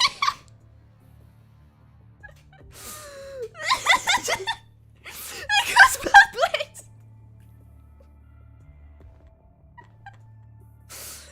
Oh, it's brilliant. I love them both so much. Oh no. Sorry, I couldn't get a little nervous. This isn't the first time I've had to pull you guys out of all sorts of strange places. Right, so as I was saying, just relax. Regardless of what the higher-ups have to say, our duties to Strike Hawk will stay the same. You're absolutely right. Chrome, the Strike Hawk captain reporting in. Chrome enters the bridge and gives the standard military salute to Hassan and Nicola standing in front of the holoscreen. Hassan turns and nods to Chrome. Nicola retains a dignified expression and stares at the screen in front of him. Chrome, what brings you here at a time like this? I'm here on behalf of my team. I know I have no right to involve myself with top-secret missions, but as their captain, I must be responsible for their lives. I have reason to believe they've encountered an unexpected threat. What are you trying to say? Chrome looks directly into Hassan's eyes and speaks solemnly. I'm here to request permission for Strike Clock to carry out a rescue mission for Wanshi and the other dispatched on the top-secret mission. Ah. Nonsense! What do you think is the meaning of a military order? After hearing Chrome's appeal, Nicola finally shifts his gaze away from the holoscreen in front of him to Hassan and Chrome. Military orders are missions that soldiers must obey, sir. I do not object to your order. However, I stand here on behalf of those involved with the hope of minimizing our losses. Nicola, I don't get what his problem is. He just is annoying. He doesn't understand anything. I just don't like him. The more I see him, and the more he just kind of like goes against, you know, common sense, the more I think he has a very punchable face. Right as Nicola is about to reprimand Chrome, Hassan stops him. What makes you say that? Thank you for the opportunity, Mr. President. I was dispatched on a low-risk mission to survey the Arctic Ocean. Combined with the local climate, it would be more reasonable to assign it to Arctic Fox, since they are better equipped for cold environments. This top-secret mission surely plays important tactical significance to Babylonia. However, the Spec Ops members appear to have encountered an issue that has resulted in the necessity for a stealth evac. I believe that this is because the Spec Ops members have encountered an issue that is beyond their capabilities. The failure of this operation is bound to hinder the process of recapturing Earth. Therefore, I highly advise dispatching additional personnel to conduct the rescue mission and complete the mission with a larger team. I believe you two are also looking for candidates to form a rescue team. Correct, except not to conduct a rescue mission. Rather, we need to ensure that Babylonia acquires the necessary intel. Understood. I'm sure there are also criteria. I'm sure there are also certain criteria for searching the. I'm so charmed. I'm sure there are also certain criteria for selecting the personnel. Most of the task force members have been dispatched to various places around the world to eradicate the corrupted. Kamui just so happens to have just completed his mission, and I'm currently on standby in Babylonia. We can use the airdrop capsules to land on the surface at high speed whenever needed, so I propose that we are the best candidates for this operation. Impossible! This is a conflict of interest, and your personal biases will only doom the mission to failure. I don't like him! I hate Nicola! I wanna punch his old face. We may be weapons, but we weren't humans. Each Strike possesses strong combat ability and synergy unmatched by other members. Whether in terms of evacuation ability or efficiency, Strike is the best choice. I'm not saying out of inflated self-confidence, but a combination of practical considerations. After Chrome finishes speaking, a long silence fills the bridge. Hassan nods to Nicola, then looks at Chrome and says, "You just mentioned the airdrop capsules. We're currently running trials on a new model that we recently developed. We can't guarantee its safety, though." Understood. Well, it seems you have already made up your mind. But did you stop to consider why the Arctic Ocean survey mission was assigned to you in the first place? Because there are a few issues that only I can solve. If that is the case, then I will immediately resume the survey mission and rendezvous with the Arctic Fox once I complete the mission. I heard Asimov say the modifications to your frame are still in the trial phase. Continuous high-intensity operations put a lot of strain on it. The impact is minimal based on past experiences, not to mention this will give me an opportunity to put it to the test and see what requires further optimization. You can't just talk out of the game. Young people always, overpromise and underdeliver. I don't like him! Instead, there's nothing but a dismal end. Nicola looks at Chrome and is met with a firm gaze. I'm betting Langston Smith's name on it. Well then. Looks like you haven't forgotten who you are. Looks like we can't possibly turn you down now. The coordinates have been sent to your terminal. Don't let us down. Roger. Are we gonna save Wanshi now? I love Strike so much. Like, they're really growing on me. The world was no longer as pale as Wanshi regained consciousness. He realized he was inside a building. The pure white world is stable and sweet. The world is no longer pale as Wanshi regains consciousness. He realizes he's inside a building. Whee! The surrounding walls are covered with neat and orderly knife scratches as if someone was counting something. However, there are far too many scratches to count now. Wanshi tries to send activation signals to his limbs, but his attempts are futile. Guess I can't move.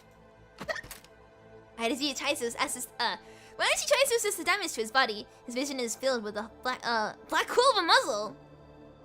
I wouldn't move if I were you. Seeing as he didn't kill me while I was out, I'd wager he isn't a part of the same organization as that gear thing. Maybe I... Well, Wanshi is thinking about what to say, the old man takes the initiative. Hey, what the hell are you? Huh?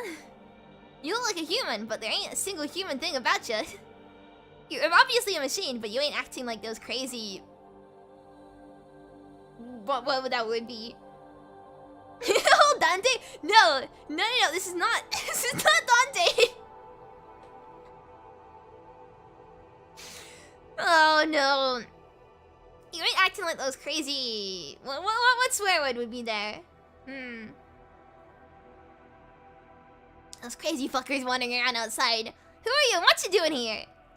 Choose your words carefully. Depending on your answer, you'll either be greeted with a bullet from my gun or good morning kiss. I'm just a construct that came here by mistake. Huh? What the hell is a construct? And with that, the old man aims his rifle at Wanshi's forehead. Don't you know? It's a bit of a hassle to explain. In short, it's a humanoid robot made of tantalum copolymer with the help of a human consciousness module. Alright. Enough. So they put a human brain in this tin can. I guess you could put it like that. What swear words would these be? I wanna know so that I can accurately say them. I need an excuse to swear because I don't do it otherwise. Shit, ain't that some blasphemy? I don't like to do like a southern accent. I don't know. Humans really want to run out and act like that. Maybe I'll just like do every time someone with a southern accent comes up again, I'll just do a British accent and just pretend that it's the same thing. I ain't ever seen any fella like you before. Construct, eh? That's a mouthful. I'll just call you by your name. Name's Arnold. What's your name? No, I hate it too. Wanshi. What swear words are you saying? That ain't much better. Anyway, looks like you've seen better days. This place has been abandoned for quite some time. I ain't seen anyone alive here in ages. How'd you end up here? I don't remember. I don't even know what this place is. All I know is that this mission I was carrying out failed, so I was en route to the evac point. British actually fits old Van Dante? No, because like, whenever they write like a southern accent, you can read it as British, and it works. So like... And then I, just fell asleep. More like knocked the... What? More like knocked the hell out? Like, why would they censor that unless you mean knock the... I don't want... More like knock the fuck out. I fell asleep my ass. You're on a mission, eh? Looking at your gear and nameplate, guessing you're a soldier. Don't want to tell me who you are? Not like it matters. I wouldn't be going around running my mouth telling my life story to folks I just met neither. Sorry. Don't mention it. Soldiers are all the same, I get it. Oh, you're a soldier? I just know a dumbass war vet is all. Sounds like you two are close. Live long enough and you'll find yourself a few buddies. Same goes for you, right? Oh, you could say so. Don't tell me this is Karen's grandpa. Yo. With wounds as bad as these, I can hear them yelling at me whenever I close my eyes. I ain't no grease monkey, but I sure as hell can say it's a miracle you made it this far. If me and my buddy hadn't kept working on you while you were knocked out, who knows what you would have woken up, when you would have woken up. Just like that, a small round robot appears at Wanshi's bedside. Arnold waves to the robot and it jumps on his shoulder. Oh, this is what Arnold calls his buddy. Oh, he's got a little hat. It's really cute. You could chat you up a bit. After all, I ain't ever seen this kind of tech before. Thanks, but why did you help me? Because of a promise I made with that dumbass. Of course, I got my own reasons, but that's in the past. Anyways, you're safe for now. Arnold gestures with his hand and walks over to a corner. You hungry, Wanshi? I got some canned herring. Oh, herring? Conchicks can eat, but in theory we don't have to. How do you whistle? I can't whistle, help! Wait. There we go! There we go! Okay. Ain't that convenient? Arnold takes out a knife from his waistband and skillfully opens some bulging cans. Suddenly, a strange pungent smell feels like a confined space and somehow manages to reactivate Wanshi's damaged smell module. Phew, what's that? I think I'd have nightmares if I ate that. Kids these days, it tastes healthy and keeps you on your toes. And I think I wanted to share it with you. Guess it ain't easy to come by, you know? I can't whistle is the thing. I've never known how to whistle. I can like kind of make a sound, but I can't make like a constant sound, like a proper whistle. It's more like a sort of wispy little.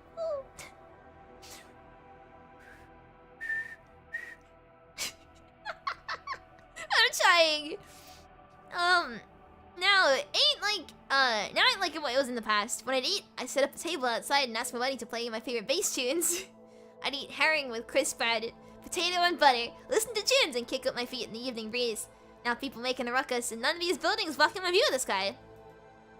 Moonlight and stars shining all over me. Ain't nothing like that now. After opening the can with his knife, Arnold begins munching on the fish as he reflects on scenes of the past. Wait, I thought herring was a bird.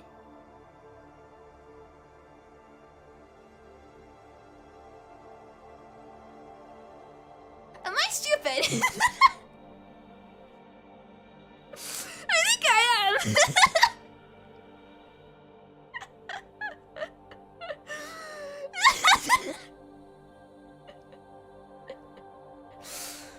Oh no. Thanks to those monsters, it ain't easy finding supplies and I can't stay out there too long. Heron's the bird, herring is a fish. It still, he abbreviates it, so I just got confused.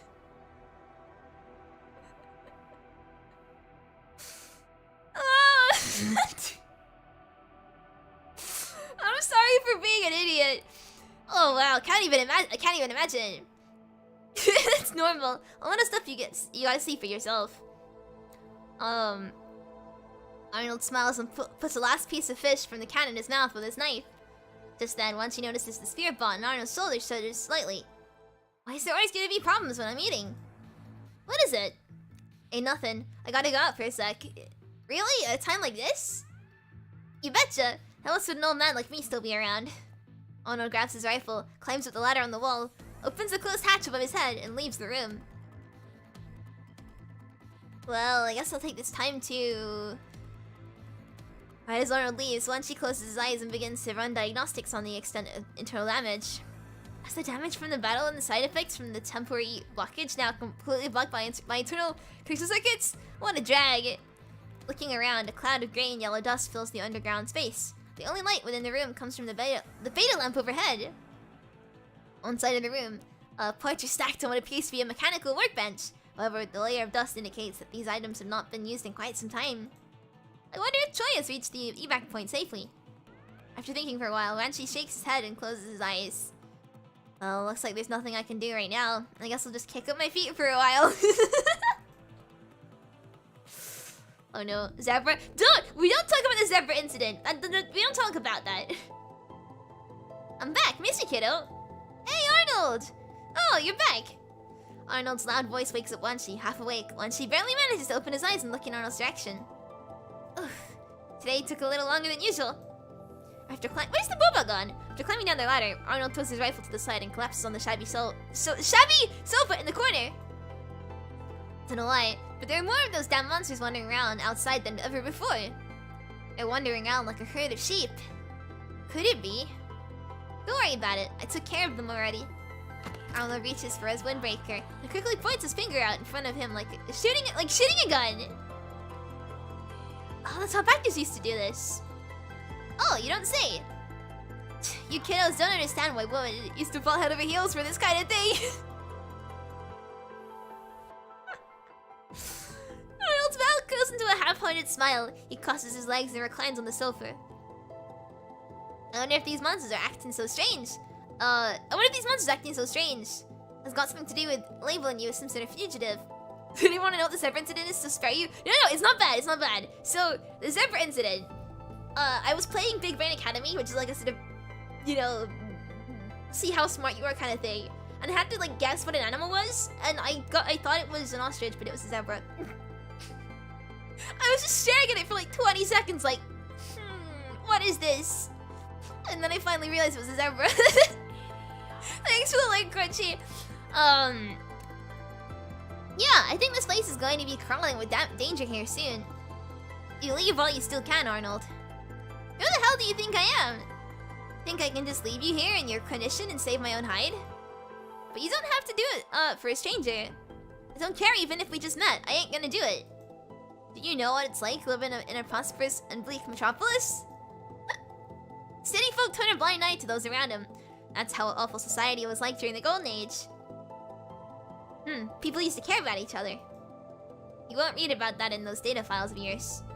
Changes like that in society can't be recorded in these files in just a few words or statistics. I've seen the kindness of humanity and experienced the indifference of society.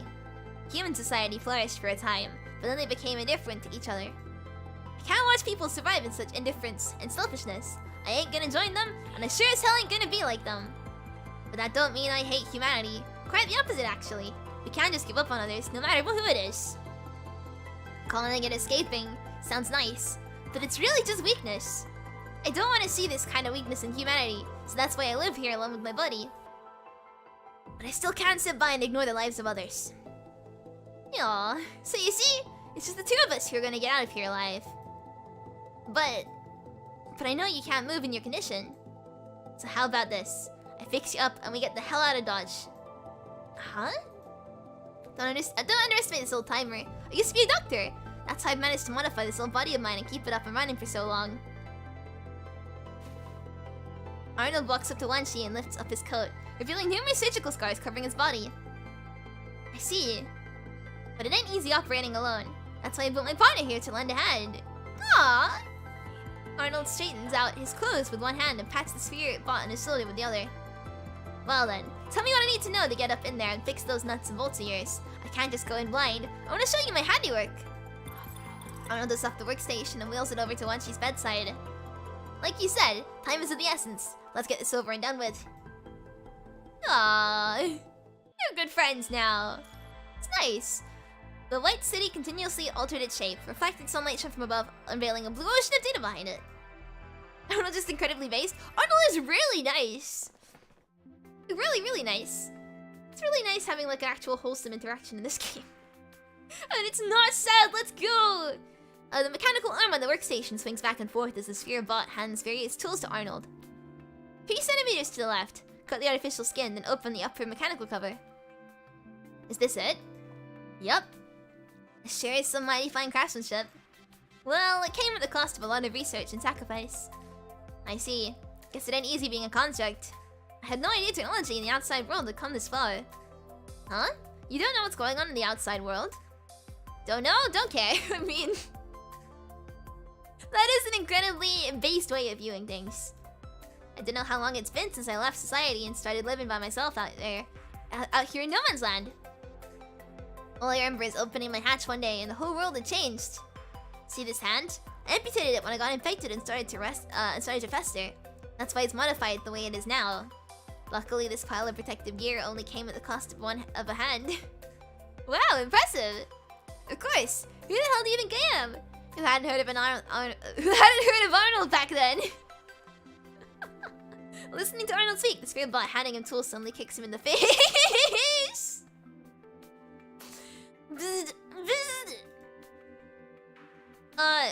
Shit, I completely forgot. Thanks for reminding me, bud. Huh? It's alright. Enough about the past. I've long abandoned everything I once had. As for the protective equipment, it ain't as powerful as you, little buddy. Aww, I built this little guy out of scrap metal I picked up from the dump. It's just enough to keep me going. Me and my partner, like, on an island, cut up from the outside world. I see. Think I can borrow that buddy of yours, Arnold? Sure, what for? Oh, I need to change how I'm sitting. I need to cross my legs because I've been ow, sitting really weirdly for the past like hour and my back's starting to hurt. Okay, I think I'm good. There we go.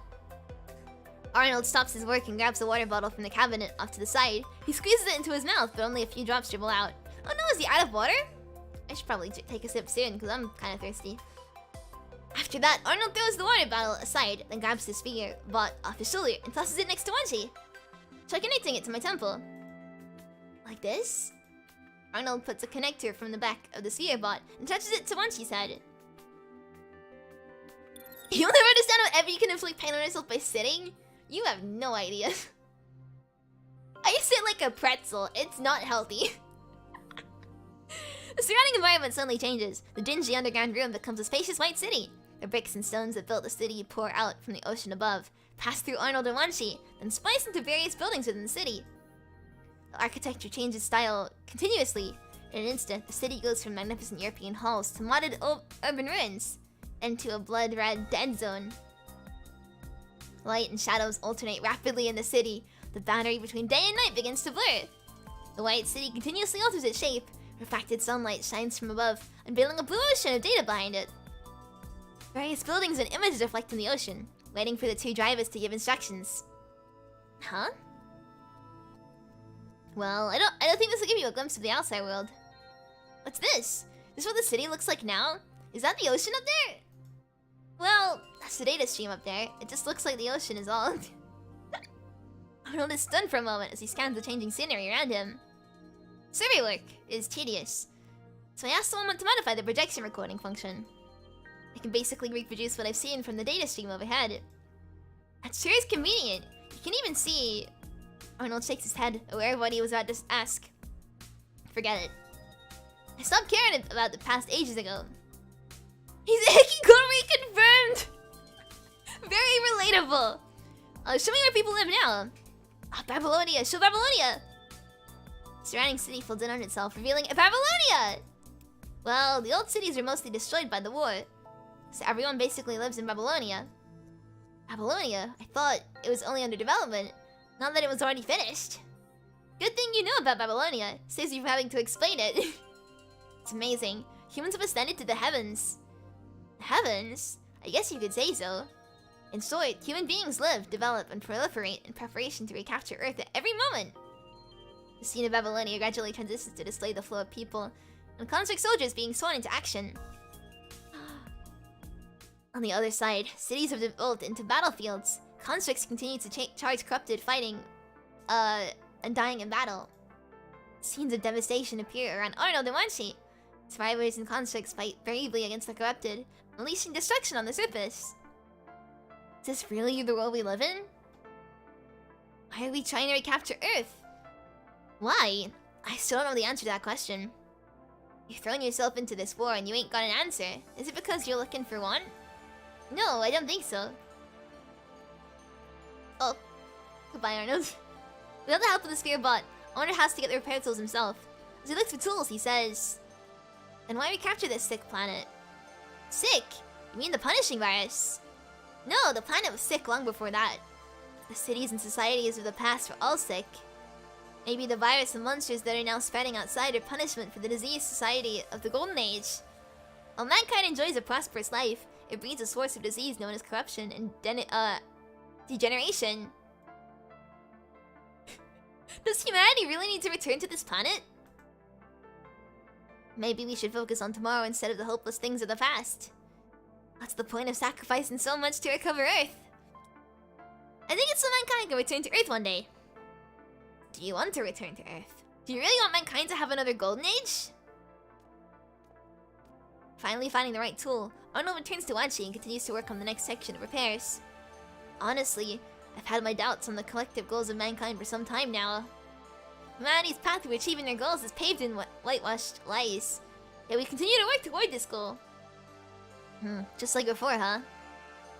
I've never been determined to win at all costs like those around me. In the long war, a ray of hope shines above every construct. In order to win a menial victory, they use their own flesh and blood to pave the dark road to humanity's ultimate goal. I've had countless dreams that humanity ended in tragic defeat. The flame had grown so weak, the darkness finally came. After a brief struggle, the mote was finally extinguished. I have thought and tried, but now I realize that personal efforts pale in significance when faced with our current reality. I'm too exhausted to think about answers now. Isn't that perfect then? Is this time to abandon this rotten earth? Throw away all the troubles and thoughts, all the travesties of human history. Travel to the stars and begin a new era. I can't do that. Because I've had many dreams about another potential future. Eventually, the surviving humans will bathe in the first light of dawn. In this dream, there stands my comrades who have maintained conviction, as am I. My comrades look to each other with smiles of satisfaction. Civilization that humanity only spoke of once again becomes a reality. We finally return to Earth and save ourselves. Once confused, cowardly and wavering, I feel an unprecedented emotion standing before such a world. I feel an overwhelming sense of triumph and elation. That was just a dream. I also imagined that humans of the Golden Age would regain their faith that was once so close to their heart. But dreams will eventually be broken. Humanity is doomed to repeat past mistakes time and time again. Disease will only be followed by new disease. You're right. We must all wake up from our dreams eventually. But in making our dreams come true, there is always something within my power. Wanshi quickly switches to the projection around Arnold. Countless bricks and stones form a war-torn battlefield. The projection of the battlefield gradually enlarges, showing Wanshi rushing to the aid of those wounded in an attempt to save them from the throes of death.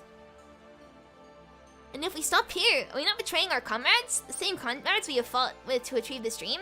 The same dream in which we share with each other's smiles?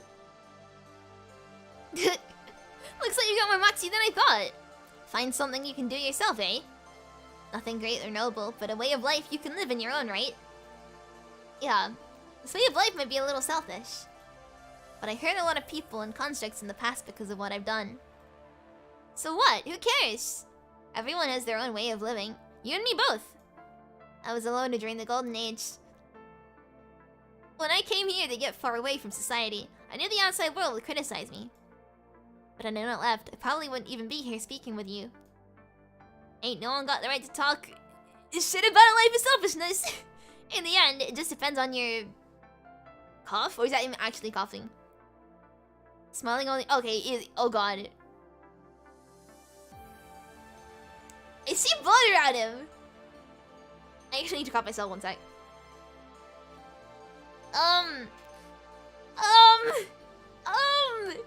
Smiling only just a moment ago, Arnold erupts into a violent coughing fit. He covers his mouth, but once he sees blood dripping between his fingers. Arnold, you're... Arnold smiles, wiping the blood from the corners of his mouth.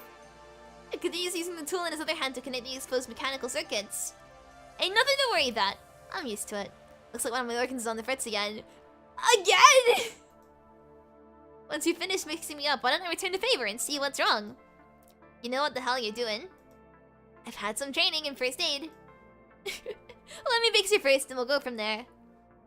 There we go. Please don't be anything bad, please. Please, please, please. Please, please, please, please, please. Please. Find anything, Captain? Yay, here they are! Here they are! Let's go! Negative, you... negative. Kamui and Chrome walk out from both sides of the ruins and we convene in front of a huge pit to exchange intel. In the center of the pit are two raindrop-shaped airdrop capsules. High temperatures upon entry had severely deformed the airdrop capsule's exterior. After opening the hatch, the hot air continues to emit from within the cabins. I've never seen those intercepted drones we ran into during our descent. Looks like they were deliberately trying to slow us down. Well, our mission is different this time. Wretched bastards! What are more of these fools from Babylonia doing here? There's been enough delays already. A dark object flies toward Chrome and Kamui. Instinctively, the Strikehawks separate just in the nick of time. After finding his footing, Chrome scans the flying object and discovers that it is a mechanical head emitting static electricity. It's... Troy! Troy! I knew it!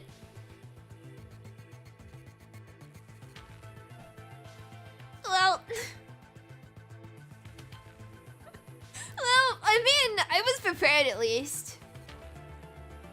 Hearing Chrome utter this, Kamui sprints faster toward where the object is coming from. Right as he's about to reach the target position, Kamui swings his greatsword ferociously at the building in front of him, causing it to collapse. Asshole. Hey! Kamui said a bad word. Impatient, are we? No matter, this won't take long then. Behind you, Kamui! The sound previously heard appears behind Kamui all of a sudden, and he is struck by a violent whirlwind. With a dull crunch of metal from the impact, Kamui is sent flying into the air! Right as Kamui is about to collide with the protruding steel bars in the distant ruins, a pale blue streak of lightning gallops across the ground. In a flash, the lightning grabs Kamui and pulls him up along the wall with the steel bars. Thanks, Captain! The lightning gradually dissipates as Chrome reaches the top holding Kamui's hood. So, looks like we found the culprit behind all this. That's not a corrupted. Watch out, there's no ordinary enemy. I'm looking for that fool dressed in white. Do you know where he is hiding now? Nothing I can disclose currently. Very professional, Chrome. But look at your nameplate. You must be from the same squad. If I kill you, that should draw him out of hiding. Give it your best shot. Captain, let me go. I'm gonna smash his face in. Kamui raised his greatsword in the air, but Chrome tightens his grip of Kamui's hood. We just need to buy time so we can find Wanshi and retreat. Alright, got it. What a waste of time. There we go. I've been hiding for too long, but I feel like going out there today. Is Arnold gonna finally touch some grass? Maybe I should take some note. After who knows how long, Arnold is about to finish the maintenance on Wanshi, with no room for error. Sweat drops down his cheeks. Right at this moment, the spherebot jumps and predicts a holomap of the city for both them to see. The holomap shows 3 blips running among the collapsed buildings. Bright sparks flash intermittently. Are those your comrades? Yep, guess those 2 idiots came looking for me. Because they're your comrades. Comrades. Alright, just gotta patch up one more thing. Arnold places the spherebot in Wanshi's hand. Huh? Not like you can refuse, can you? Let's finish patching you up. Arnold walks back a few steps and sits on the sofa. He takes a pill out from a pillbox under the sofa and swallows. Wanshi cannot tell what it is. But based on Arnold's look of disgust, it must be a tough pill to swallow. Spherebot standing before... Sorry, music. The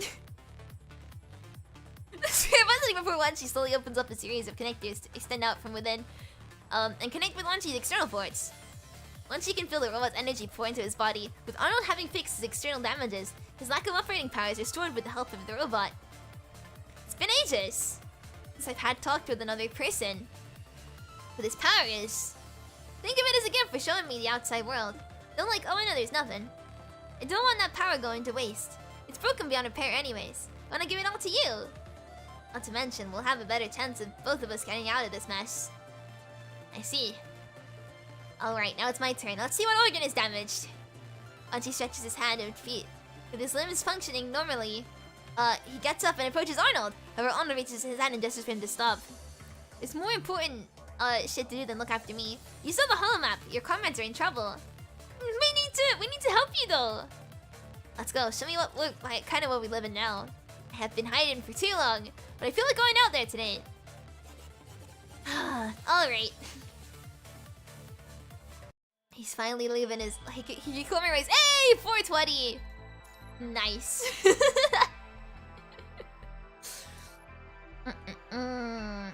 But Sumeru is coming? How can you not touch grass in Sumeru? Oh yeah, Sumeru comes out tonight! Or technically tomorrow, because I'm UK.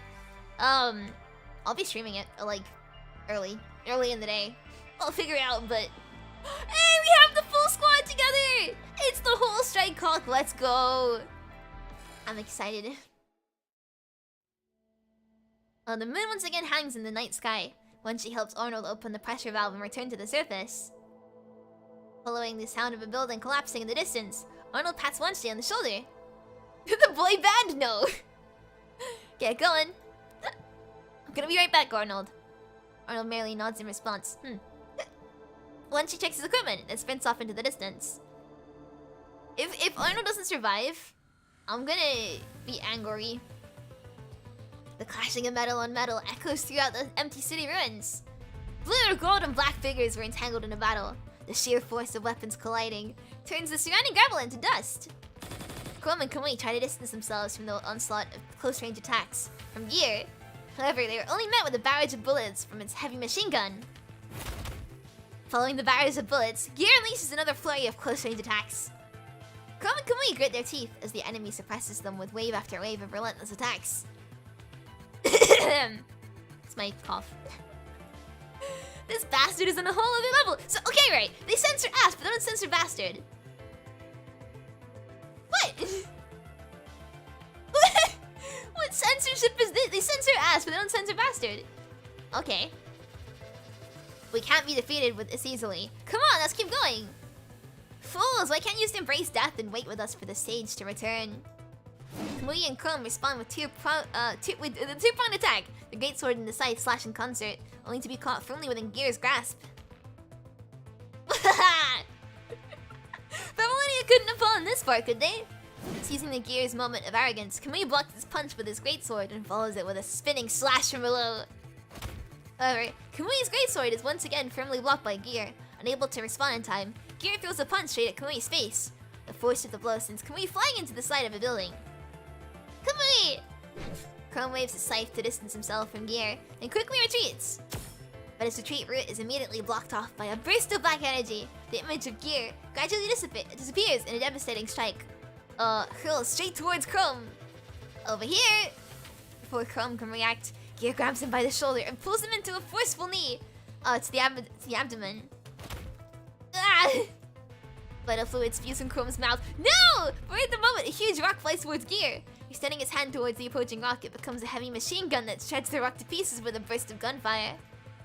Shards of rocks fall to the ground. However, Chrome disappears in front of Gear. Looking into the distance, Gear sees Kamui holding Chrome on the side of a building.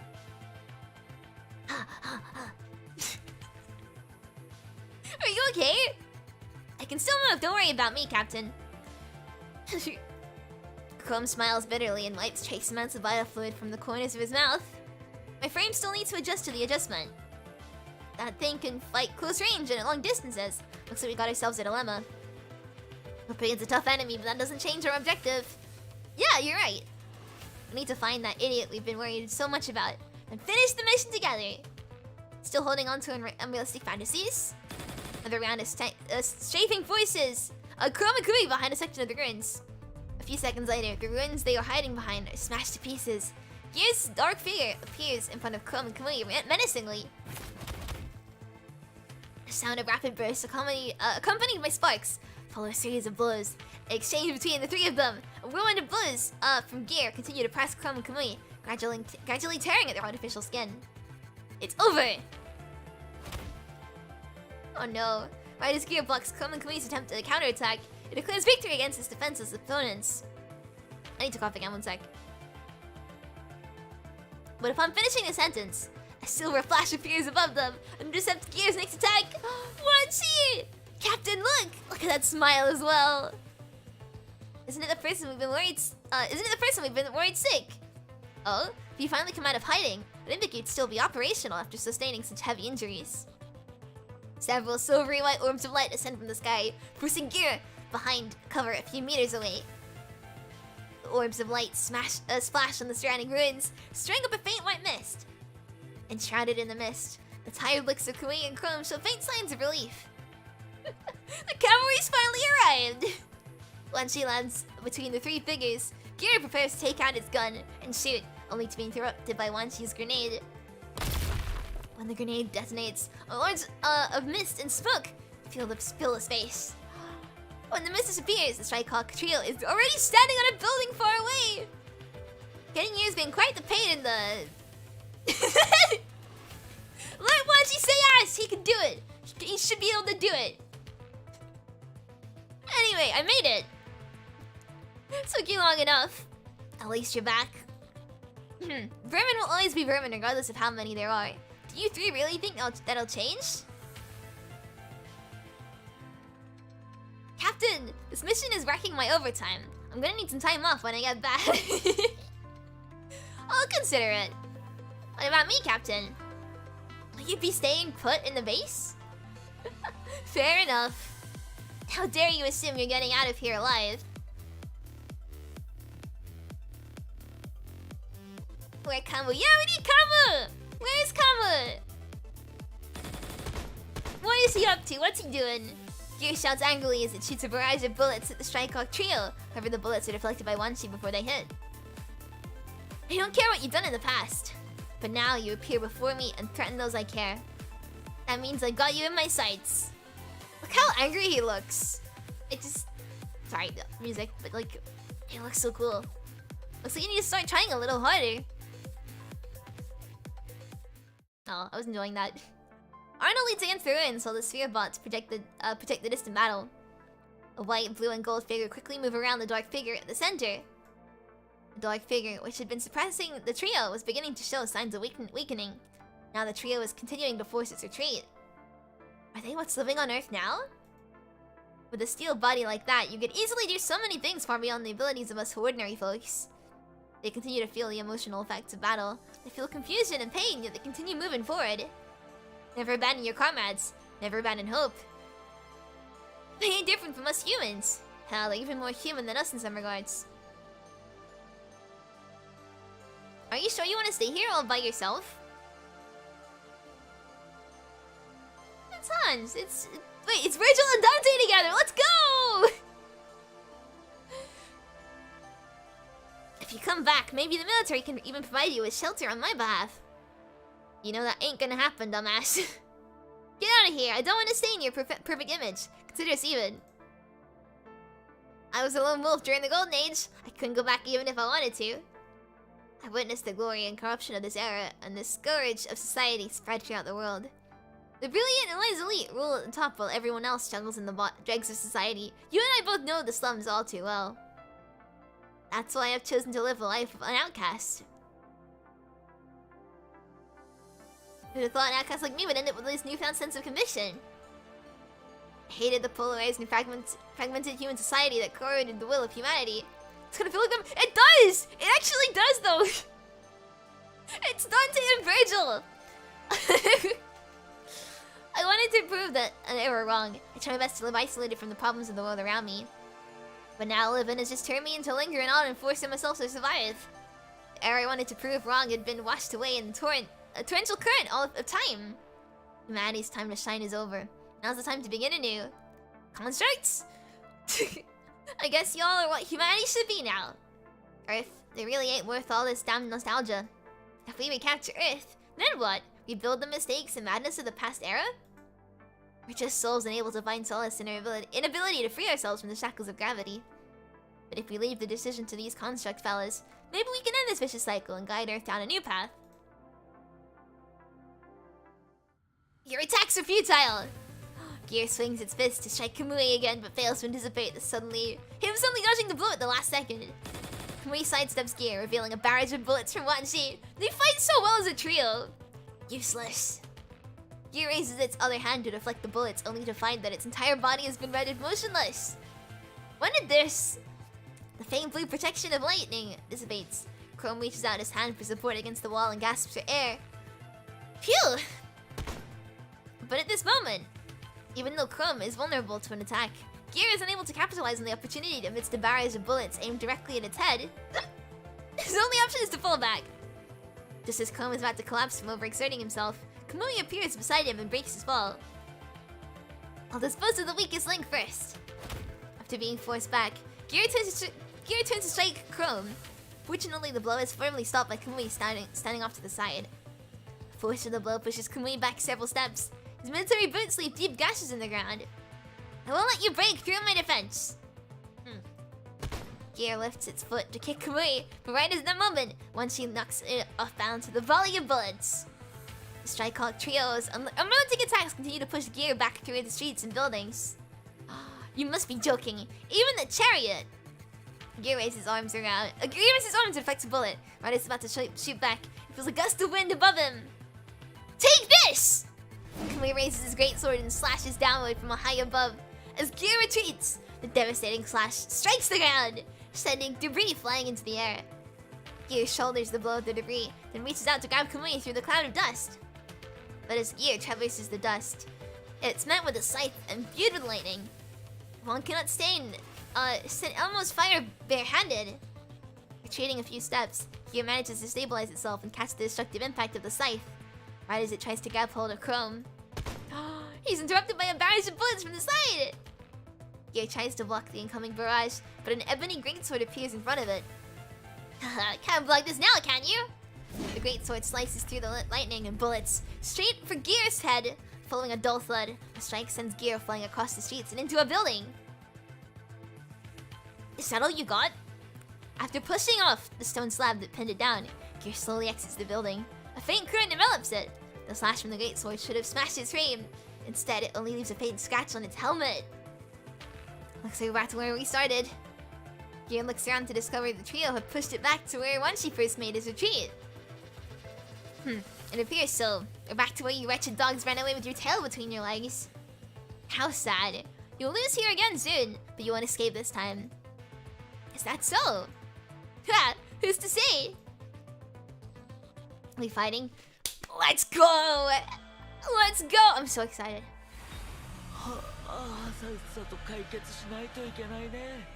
I wanna yawn too. Oh, there we go. Enough time wasted. I shall finish you off right here. No, you won't. Oh, whoops. Okay, the dodge is kind of borked. I can't do that very well. Give me a chance. Give me a chance. What happened there?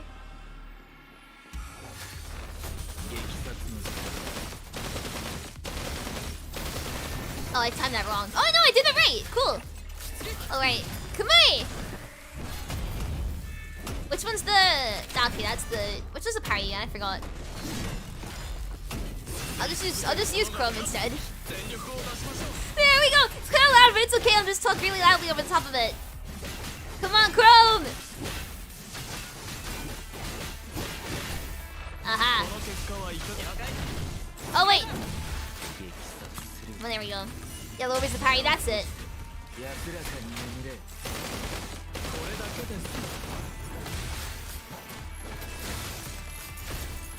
Oh god. Come on after me! Come at me! Come at me! Come at me! Oh no, don't look bad!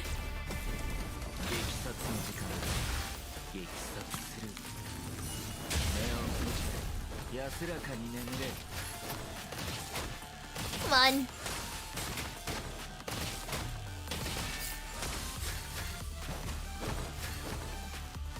Where's he gone? Oh.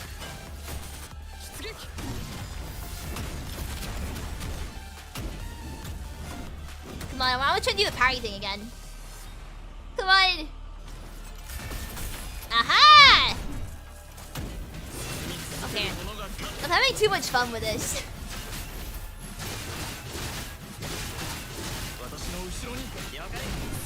Oh wait, no, I want to finish with Wanshi. I know I could finish with that, but I want Wanshi to finish it.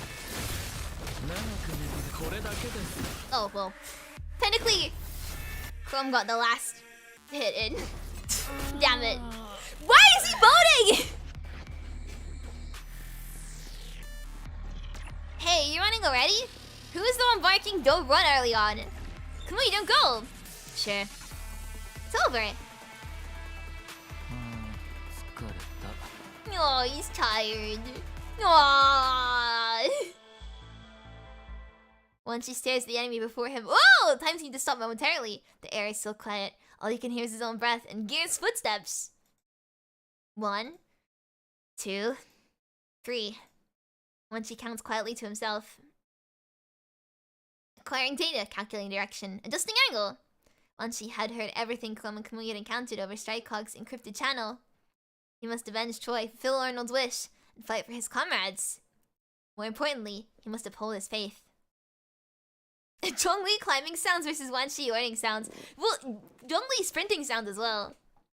In this solemn era, mankind has made countless sacrifices so they can return to Earth. His goal is not in line with his own. He has known that for quite some time. However, in order to protect those he cares about from sacrificing themselves for this goal, Wanshi's course of action has long been set in stone. The best he can do right now is help his comrades and shoot the enemies down, not letting the fallen down, becoming an unyielding flag on the battlefield. It's over. Whoa! With the combined forces of Strikehawk Trio, the threat from Gear had finally been neutralized. Wanshi is like the linchpin in the Strikecock's attack plan, perfectly complementing Chroma Kamuya's shortcomings. Lo's attacks are not fatal. They are always there precisely when they are needed most. While Gear was on the defensive, it had forgotten what it was fighting. It was fighting 3 people. Strikecock's flawless teamwork had formed into a single impenetrable wall of attacks. Gear's attacks had been decimated. Its defenses had been stripped away. Don't let up! Bang! Once she fires a silver orb of light straight at Gear. Chrome swings his scythe, imbuing the orb of light with blue electricity. He's so cool. I just like look at the way he's staring as well. He's just like a. I like it a lot. I like it a lot. It's calculated.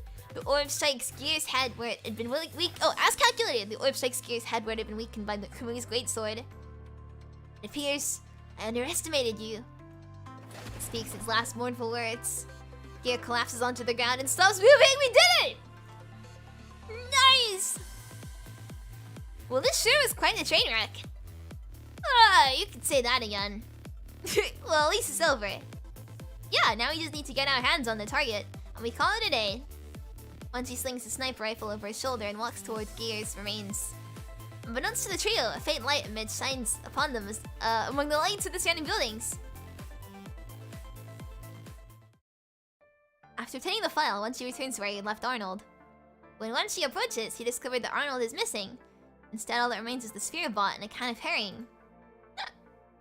Wanshi touches the robot, causing Arnold's hologram to project in front of him.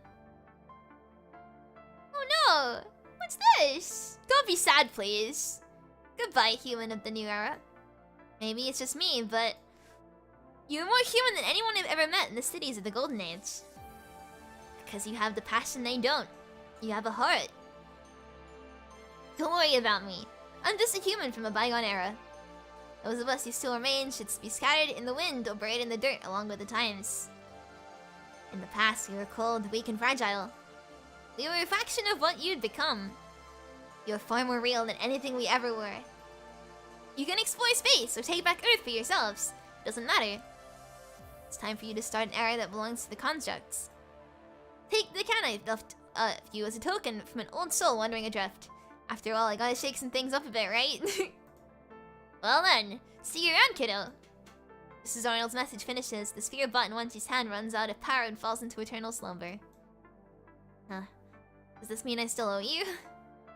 Wanshi places the robot next to the pressure valve, picks up the can of herring, and looks at Chrome and Kamui as they approach from the distance. Hey Wanshi, let's head back. Coming.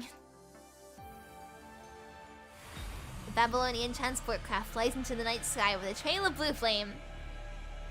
The once I want to believe that Arnold is like still alive. He just kind of, you know, moved on to new things. That's what I'm believing. I'm choosing to believe that. The Babylonian transport craft flies into the night sky with a trail of blue flame. The once war-torn city of the post-pandemic age finally returns to tranquil silence. Once the transport craft disappears, the 2 figures appear from within the city ruins. They defeated Chariot. No matter, the file we need has been backed up and sent to the organization. Its memory shall remember the mission right before it went offline. That sure is callous of you to say. My comrade died right before your eyes. Huh? Leaving rusty gears will only affect the organization's operation. Timely death is the best course of action. Alright, fair enough. Have you finished cleaning up Chariot? Now's not the time to make our presence known to Babylonia. Of course. Hope he decided to wander the road. Yeah! I want to believe he's gone on a little, like, his own little journey. He's venturing outside. He wants to touch grass. Arnold could join Nanami! Yes! I think that would be awesome! Nanami would probably, meet him, and they'd be good friends. Alas, erasing knowledge of Chariot from a powerful enemy such as Strikecock took considerable effort. When I get back, upgrade my data circuits to the latest model as a reward. I'll pass the word along. Let's go look for Sage. There is still a lot of preparations for the ceremony before it returns. Alright. Hey, slow down, wait for me! Is that... I'm very confused. That's it? I have questions.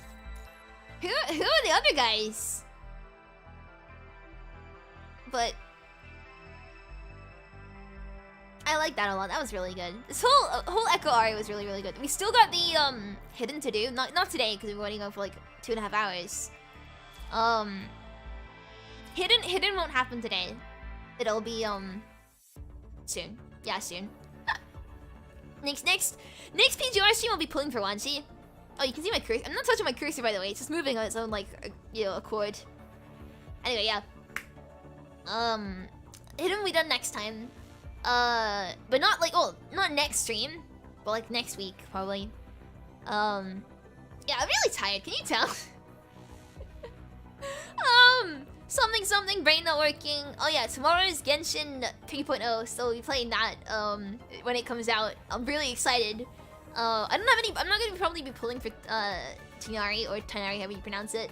I probably won't be pulling for him, but I'll be playing the new Icon Quest because I need more Alhaitham. Okay, I'm a big Alhaitham simp. I cannot wait to play and see Alhaitham. Anyway, right, I'm gonna fangirl so much tomorrow, so look forward to that. I'm gonna be so happy. I'll quickly read the super chats in a second. Where is it? Where's my super chat reading text? I forgot. Where is it gone? Here it is. Super chat reading. There's only a few I missed. I think I read out some of them during whenever it was when they came up, but what is it? My brain is absolutely spaghetti today. That was so fun though. I can't wait for tomorrow. Sumo is gonna be so good because, like I said, I'm so excited for Alhaitham. I'm a big Alhaitham enjoyer. Pizza for nothing? No, I gotta make some pizza though. Tonight I'm making pizza. Gotta make some nice food. So I gotta start work on that. Actually, I could probably nap for like an hour. Maybe. I'll figure something out. Anyway, alright, okay. I'll quickly read out super chats, and then I will call it a day. So you don't have to stick around for this. You can go if you want. Thank you so much, Akuma Sensei for the super chat. Henlo Ebi, how has your day been going? Also, what do I say more? My boy Lee or Wanshi? Lee is number one. That is very obvious. Lee, my boy here, number one. But my team, when I get Wanshi, will be Lee, and then Wanshi. That is the plan. My day's been going pretty good though. I'm really tired. I had like such a bad headache yesterday, so getting some good rest will be really needed. I can't wait. I can't wait until Wanshi becomes playable. I'm gonna lose my mind. Thank you. Thank you so much to be the back for the super chat. No need to read this one, but here's your pre-stream nuggy fun contribution. Thank you. I really appreciate it. Thank you so much. I will enjoy the nuggets. Thank you. Do I have the new background? What do you mean the new background? Oh, this thing? I do, but I like having this one because it has low power mode. I like both. But I do like the preparation room a little bit more, I think. I could switch though for a little bit. How do you do it? There you go. There we go. Thank you so much. I can listen to the super chat again. Are you gonna continue catching the stream later? Your internet are messed up. Oh no, I hope it fixes itself soon. Thank you. Thank you so much. I really appreciate it. And then I read out the super chats from Tommy Vasius and Ebi Sweat. Thank you guys both so much. I really appreciate it. I remember reading them out as they came in, so thank you. Okay. Brain is spaghetti. I'm gonna go rest. Maybe. If you're not yet subscribed, please consider subscribing. Please let me if you haven't already. I will go rest. I'll see you guys tomorrow. I'll be sleeping early today because I wanna stream, like I said, Genshin tomorrow when it comes out. I'll probably wait a little bit. I'll probably stream it more like, you know, around 1 PM, depending on like how late I am. We'll see. Anyway, sorry, I'll sit up now. I hope you guys enjoy the rest of your day. Discord link's in the description if you want to join. I keep posting like all the Lee fan art I find, all like PGR fan art I find in the Lee channel, so if you want to join the Discord server, yes. Also, I think there might be another room, another space in the guild if it hasn't already been taken up. I think there might be one more space. Aha, there we go. One more space in the guild if you guys want to join. Right now at level 9. We're actually, okay, wait. No, one more thing. Oh, you can't see him in the way. Wait. Where is it? Front hub, number 63. We're on the rise. We're doing good as a clan. Or guild, whatever it's called. I can't remember. I just call him Clan because my little Warframe brain. But we're doing good. Yeah, we've been rising up quite a little bit. That's kind of cool. Sorry, now I'll finally go. I'll see you guys tomorrow for some Genshin. Hopefully I'm feeling a bit better by then, because hopefully my throat will have stopped, you know, killing me or whatever, but I'll see you guys soon. Thank you for watching! And